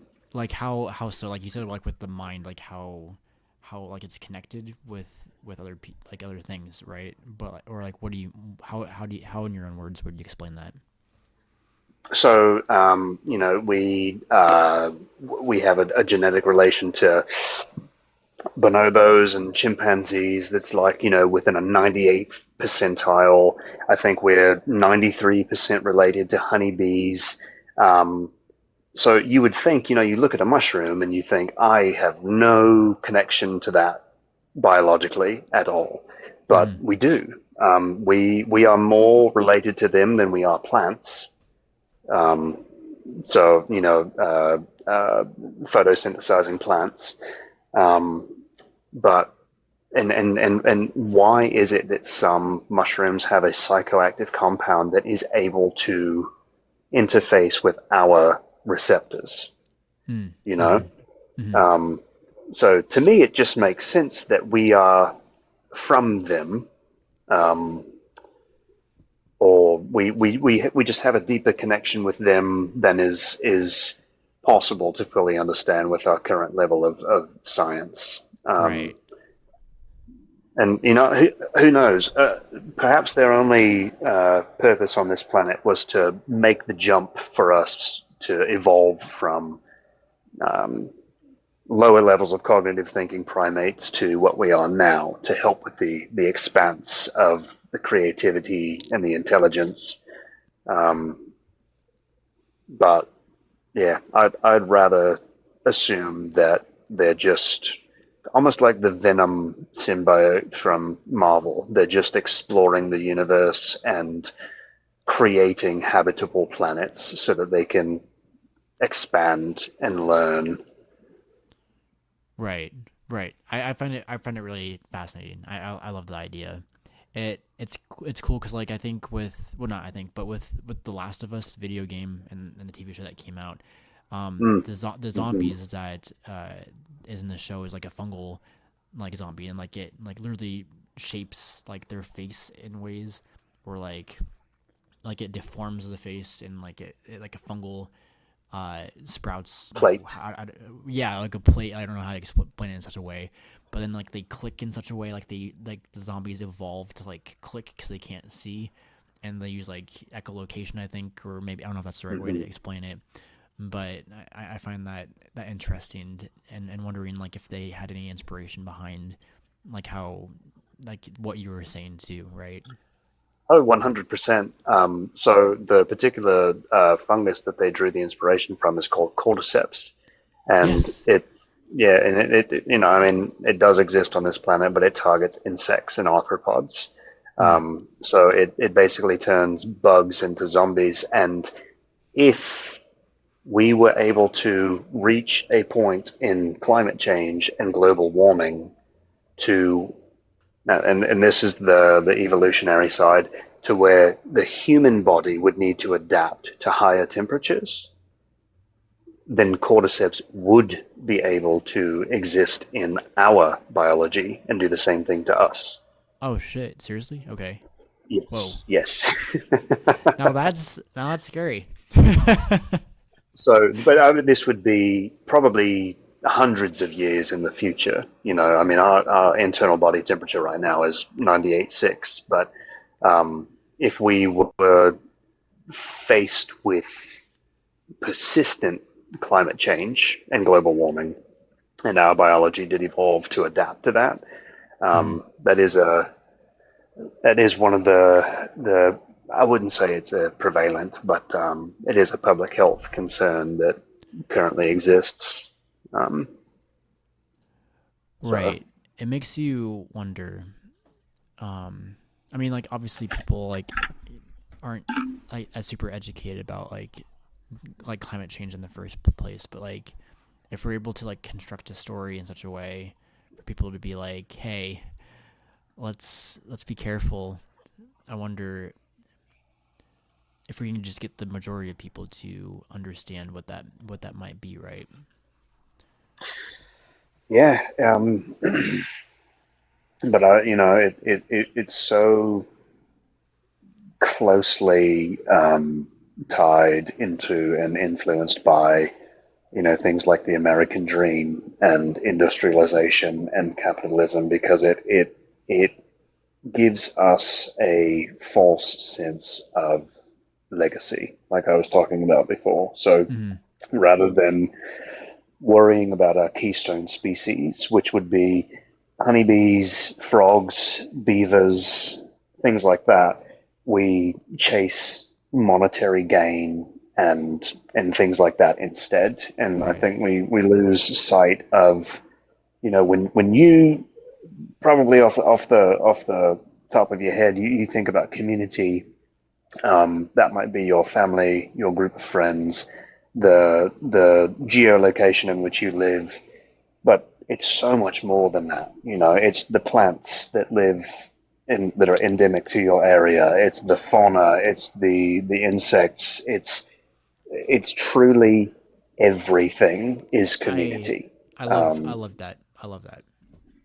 This is partly why like not to get into this too much with personal stuff, but like I could explain like just being who I am, right? I'm trying to set an example for like what other people can be too, right? Like just with like what I'm saying, what am I talking about? So there's a woman I know that loves to talk with. God damn it. One second. I'm waiting for my internet to get back. There's a woman I know that loves to talk with every single thing possible, like the snakes, the trees, the birds, the bees, whatever it is. She loves to just externalize her thoughts and see things as family, right? Because they're like she knows like we're all connected in her own way, right? But to the point where like if she like is talking to a snake in her garden and someone else sees it, like she feels like she'll be judged for that, right? And like I think that's where we ought to be careful about like how we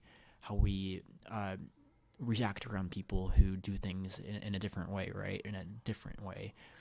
And and and I see through that person like she sees connection how you might see connection, but in different ways, if that makes sense, right?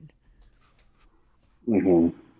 Well, but I think an important facet of that is understanding what connection looks like to those other members of our community. So, one of the more powerful stories that I've heard is there's a woman walking through the woods and she finds an injured rattlesnake and she picks it up, she takes it home, and she nurses it back to health. And it reaches back to its peak vitality. She's properly nursed it back to health, and it's able to go out about its life, but it bites her. Yep. This is And yep. and as she's dying, she says, "But I helped you. Why would you do this?" And the snake says, "Well, you knew that I was a snake when you picked me up." Right. So it's interesting because I think as humans, it's in our coding to try to find humanity in things that might not have humanity, and that's okay. Um, I think that so like physics and chemistry and mathematics and things like that are humankind's languages that we put on the natural processes that we can observe in this world because that's how we understand and that's how we perceive. Whereas, you know, flocks of birds, they can migrate off the magnetic forces of the earth. I don't know how to perceive magnetism. Mm. That's just Same. not in my brain chemistry to feel influences of the magnetic shifts of the planet, but somehow that is in their concept of understanding and observing the natural world. The mantis shrimp, if you're familiar, um, I don't. I I'm not. think it's a very beautiful type of shrimp that um, actually has a strong enough force because they punch. That's how they break into crabs and clams, and that's how Oh they eat. yes. Yes, I this yes. Yeah. yeah. But they can see like 27 more color spectra than we can. That's insane. That's awesome. Um, so that's kind of where I fall into thinking that like we might just have limitations of building community with the natural world, which is fine because there are many ways in which we as humans are not natural anymore. Um, Right. so it's I think it's a form of respect to build community to the extent that we can with snakes and birds and honestly anything in the ocean, which is just monster soup. Um, Monster but soup. they perceive existence and they navigate existence very differently than we do. And I think, in a way, that's just another form of this higher power observing. Yeah. It's truly taking in existence in every different way possible. Right. But I would say like it's one of those things where like we're able to observe like the natural world around us, like with birds flying, and then people are like, "Hey, let's try to build airplanes," and people are like, "Ah, it's dumb. That's never gonna work." And then here we are with like flying in like airplanes nowadays, and it's one of those things where like I think like I think making knowledge claims on what can't be is we have to be careful sometimes, even though it's understandable. Like, but like, who's to say like that snake wasn't scared because the woman reacted in such a way for it to bite her, Right, right? So, because right. I know of this, I know of the story because the same woman I'm talking about shared a song by Al Green about that story, and it's really it's really funny. But not to get into that, but the it's one of those things where like even it's like talking about knowing God for certain is like is this is the problem I have with religion, right? Is like claiming like there is a God without really knowing for certain, or like spreading it because it can lead to other dangerous thought, right? With like whatever that might be, like making knowledge claims on like with tribalism, right? Like these people are vermin and scum of the country, or like burning the blood of the country, right? Right, You hear that, right. that uh, being spread around, and that's dangerous, and that's where like knowledge claims can be dangerous, of course. But I'm just rambling. Yeah, no, no, no, but it's very true, and I think that in the same sense that if if we use the snake and its way of operating as a form of the unknown, then our reaction to it, as you've said, could heavily influence our relationship with it. Mm-hmm. Mm-hmm. Um, so, in the same vein, this higher power or God, I don't think it's our purpose to understand God. Mm-hmm. Um, if you truly have an all powerful, and by all that means every corner of the known and unknown universe. I mean that's falling into every black hole.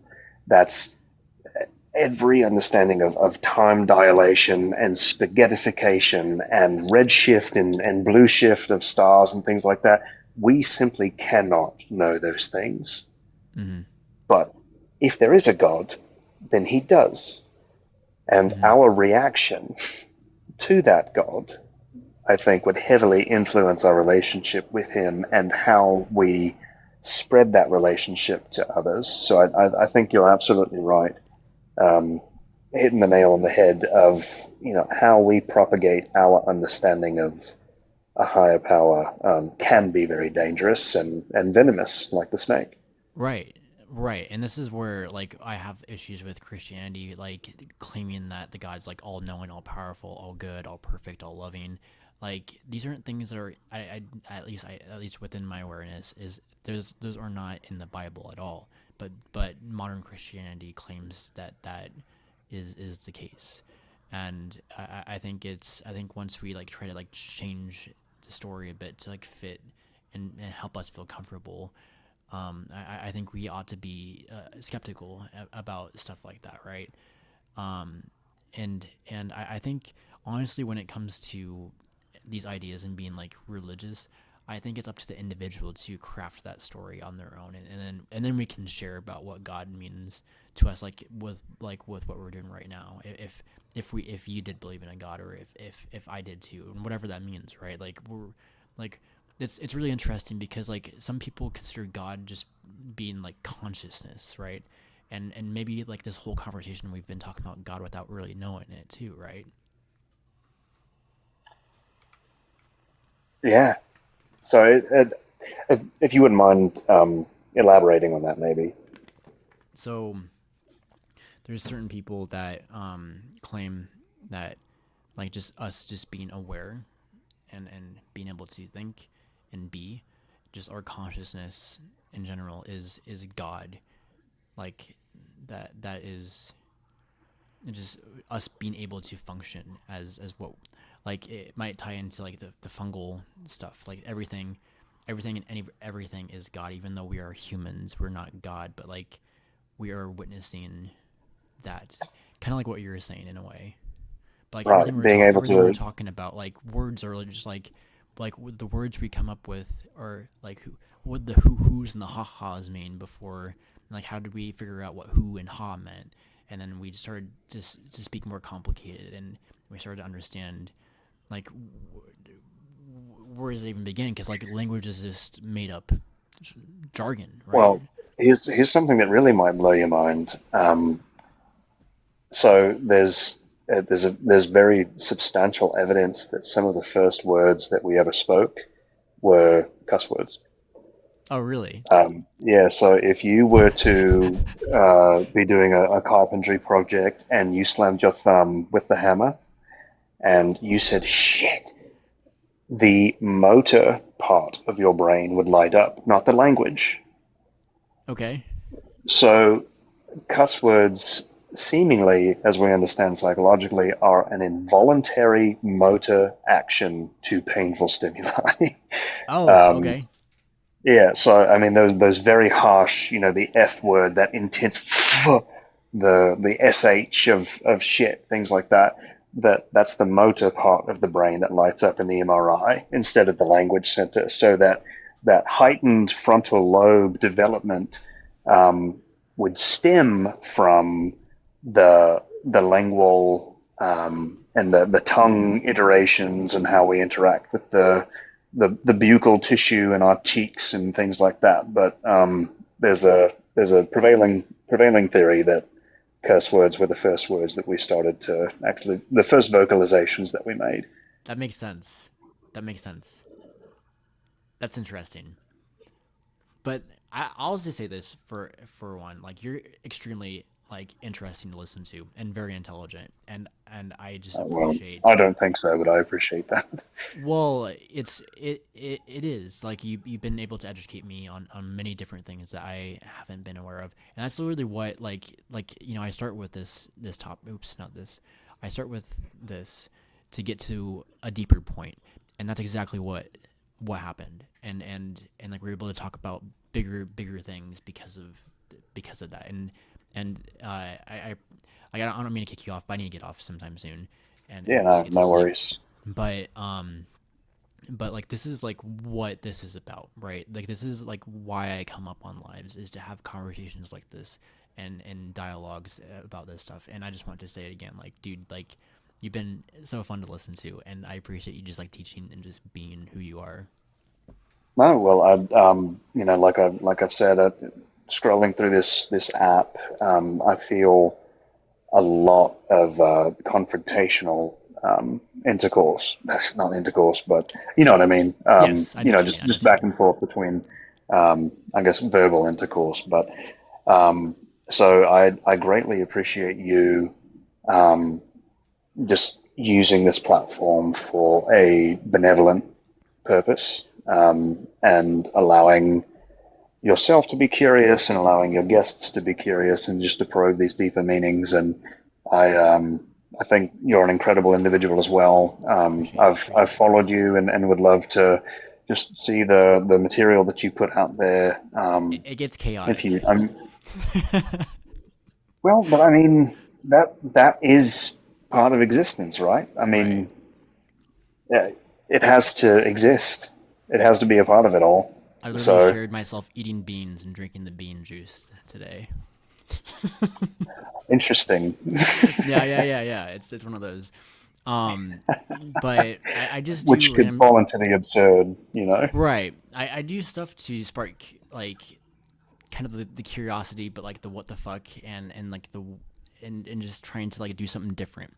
But it's interesting too, because like just talking with you this whole time, like I'm trying to trust myself more, just to like say what's on my mind, and and this has been super helpful for me just to do that, and so again I appreciate you for allowing me to just be, and you're helping me more than you realize. Well, again, is as long as your purpose is not to enact harm on another person, I think you should always speak your mind, because what you're trying to do, again, is make a connection between your pink mush and somebody else's pink mush. And if they just aren't getting the message, if they're not curious, if they're too judgmental and they've got their walls up, that's not on you. Mm-hmm. That's not a fault of yours. Because again, if you're approaching them with curiosity and empathy, then you're not doing anything wrong by being curious and probing these ideas. Mm-hmm. So I'm very thankful that, you know, of all nights, I felt like joining your live, and I've truly had a fantastic time talking with you. And um, I mean, through and through, with every fiber of my being, I wish you all the best. I wish for Yeah, more same. opportunities to talk in the future. And Yes. again, I'm very interested in seeing just your creations and what it is that you want to put out into the universe. Because um, with my worldview, your meaning is your meaning, not Mm-hmm. because God told you that's what it is, not because your family told you what it is, or anyone else on this platform. What you make of it is how you're existing. And, Yeah. and I just appreciate the hell out of that. So, Appreciate you, man. You're amazing. You're amazing. You're welcome up anytime. I'll look for your name, of course, and we can have more great dialogues. And um, appreciate you, man. I hope you have a good rest of your night. thank you. I wish the same for you. Take care. All right, take care. Okay, that was fantastic. That was awesome. I'm like I was watching Big with Tom Hanks, and I got halfway through it, and I was like reflecting on the day and of other things and whatnot, and of the movie, and it just was going all over the place. So I wasn't able to really finish the movie. And I'm like, I need to get on TikTok because I just want to be social and talk about things. And look, this happened tonight, and it was absolutely wonderful, and one of the better talks I've had on this platform. And I appreciate Izzy. I saw your type in. Appreciate you tuning in, and other people that were here too. I wasn't able to address everyone in the comments, but thank you just for like people just like listening and engaging and talking and interacting. I think like this is what it's about, right? This is why we're on this planet, is to figure out what we're doing, and it's beautiful. It's a beautiful thing, and I appreciate you all. And with that, I am going to sign off. So you guys have a good rest of your night.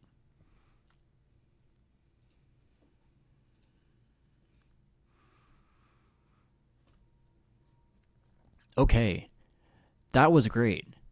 That was okay. Look, I'm still on OBS. I got that all captured. That guy was extremely intelligent, and it's really interesting when people when you compliment someone's intelligence, they don't think it's like they at the point it's like you kind of have to say like, no, I'm not that intelligent, because I do the same thing too. But like I think intelligent people just know that there's so much more out there that they are like, but man, that guy was so. I'm happy. I'm just really happy that he came up and was talking and engaging in such a way that I look for. Like, I look for people like that on TikTok to engage with. And and man, that was great. I'm happy. I'm happy, happy, happy, happy, happy.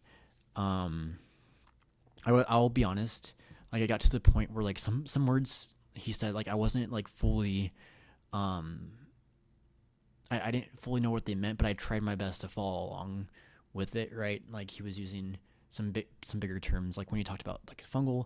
I understood what my mycelium was because reasons, but the thing is, it's really interesting.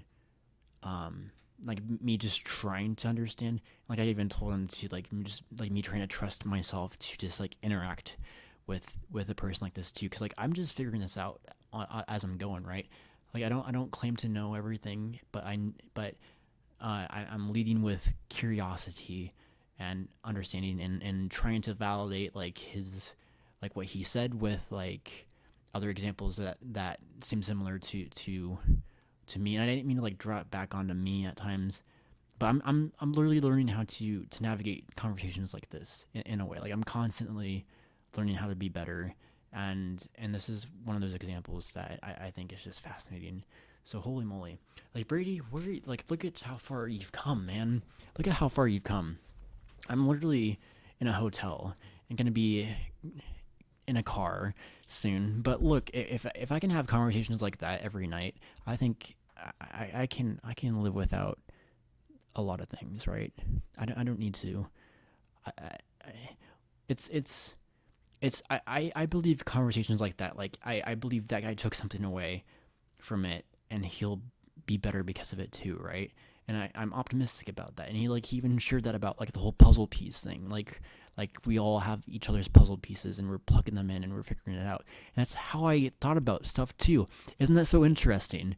Like no one ever told me about this concept of puzzle pieces in our minds, but like it makes sense with how we operate as humans in the first place. And it's really just fascinating. Just thinking about all these different things, and wow. Um, yeah, yeah. I'm happy. I'm happy. Even though today was, um, it got chaotic on Facebook, but that's my little social experiment, guys.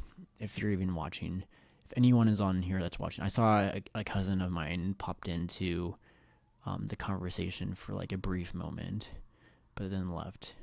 Um, my family and friends on Facebook are probably like, dude, what? But if you see me on TikTok, and if we can engage like this, and who's Izzy? I know her. I follow.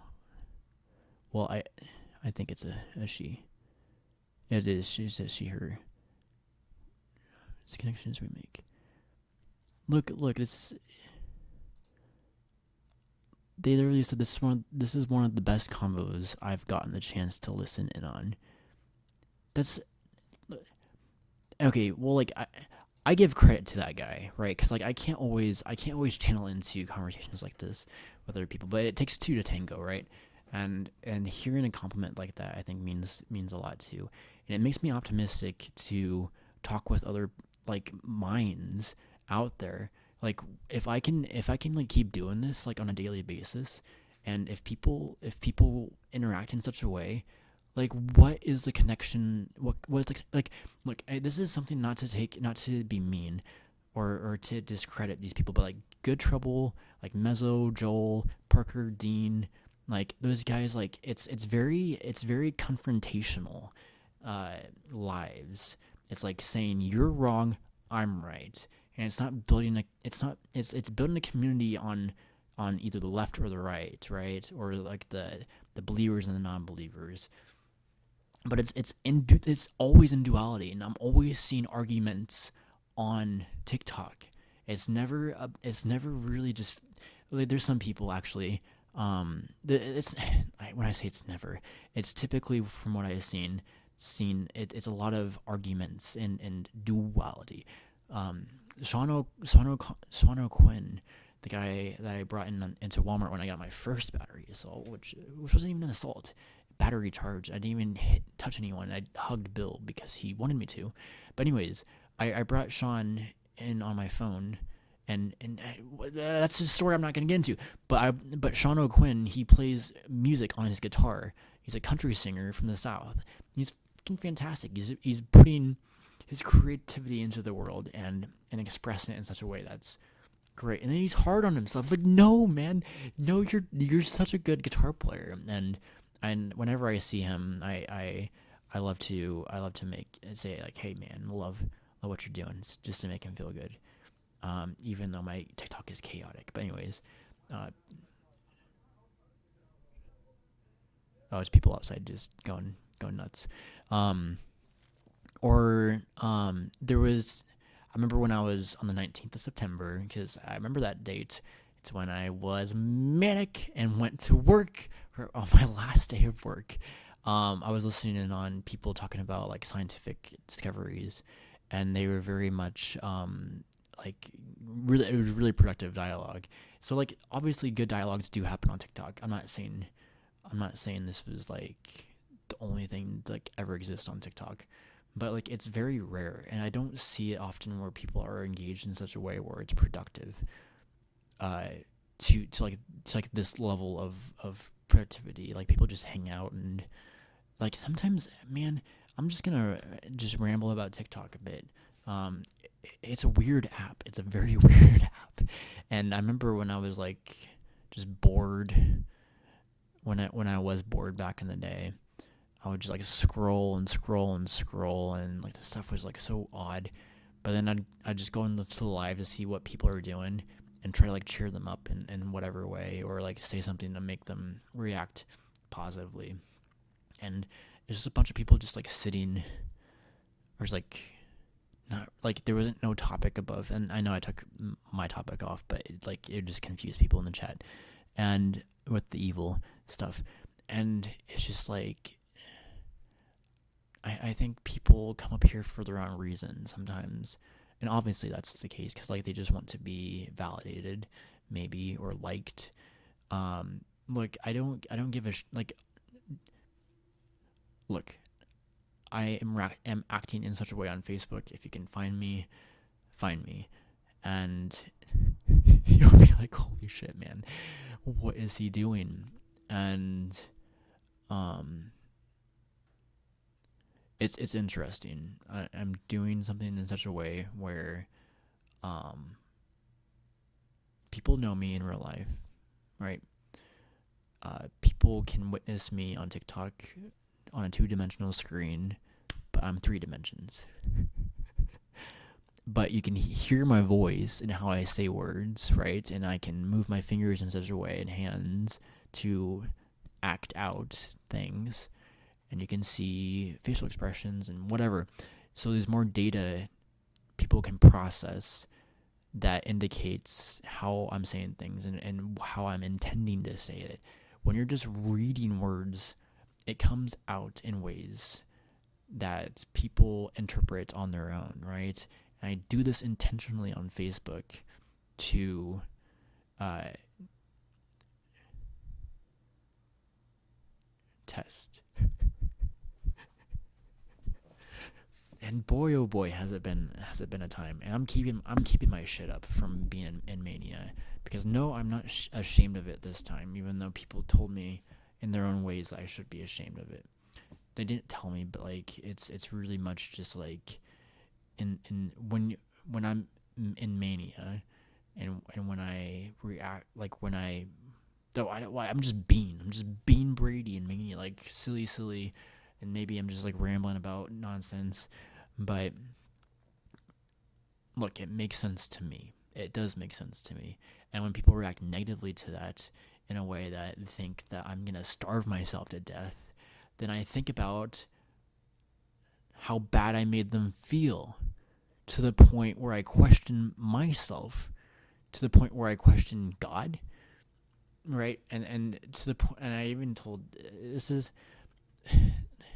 I'm very careful about how I talk about God, because I'm still figuring that out.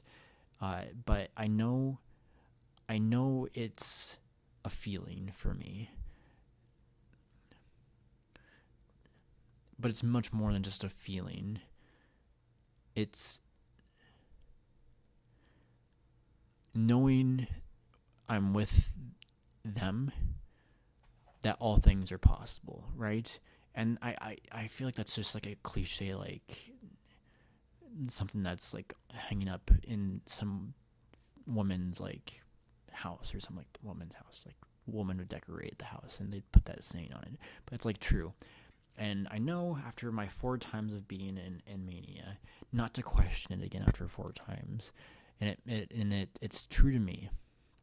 I'm very careful how I talk about this God idea to others, because I do not want to project that onto others in a way. But this guy, he was saying he has a nihilistic like view. Like what was it? Something. Like nihilism has a bunch of different facets, and I don't understand them all to even explain them to you at this point. But um, but he was coming at it to where he had a sliver of agnosticism in him, which means I don't know. But he's like playing around with the idea, and he was able to play around with the idea in a way that made perfect sense to me, in the way I view God, right? And or how I could view God. And it was very, very interesting how he just trusted me with his mind that way to explore his mind in that way.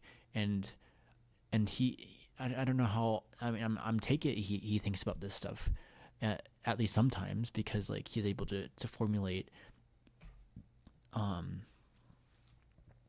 like this example, this theory with the fungus and the mushrooms, and it was really fascinating. And hey, look, I'm just yapping, but I really did appreciate this night, and man, if I can have more conversations like that, I'll be a happy man for ever and ever and ever, forever, right? Well, until I become sleepy and I never wake up again. But hey, we won't go there.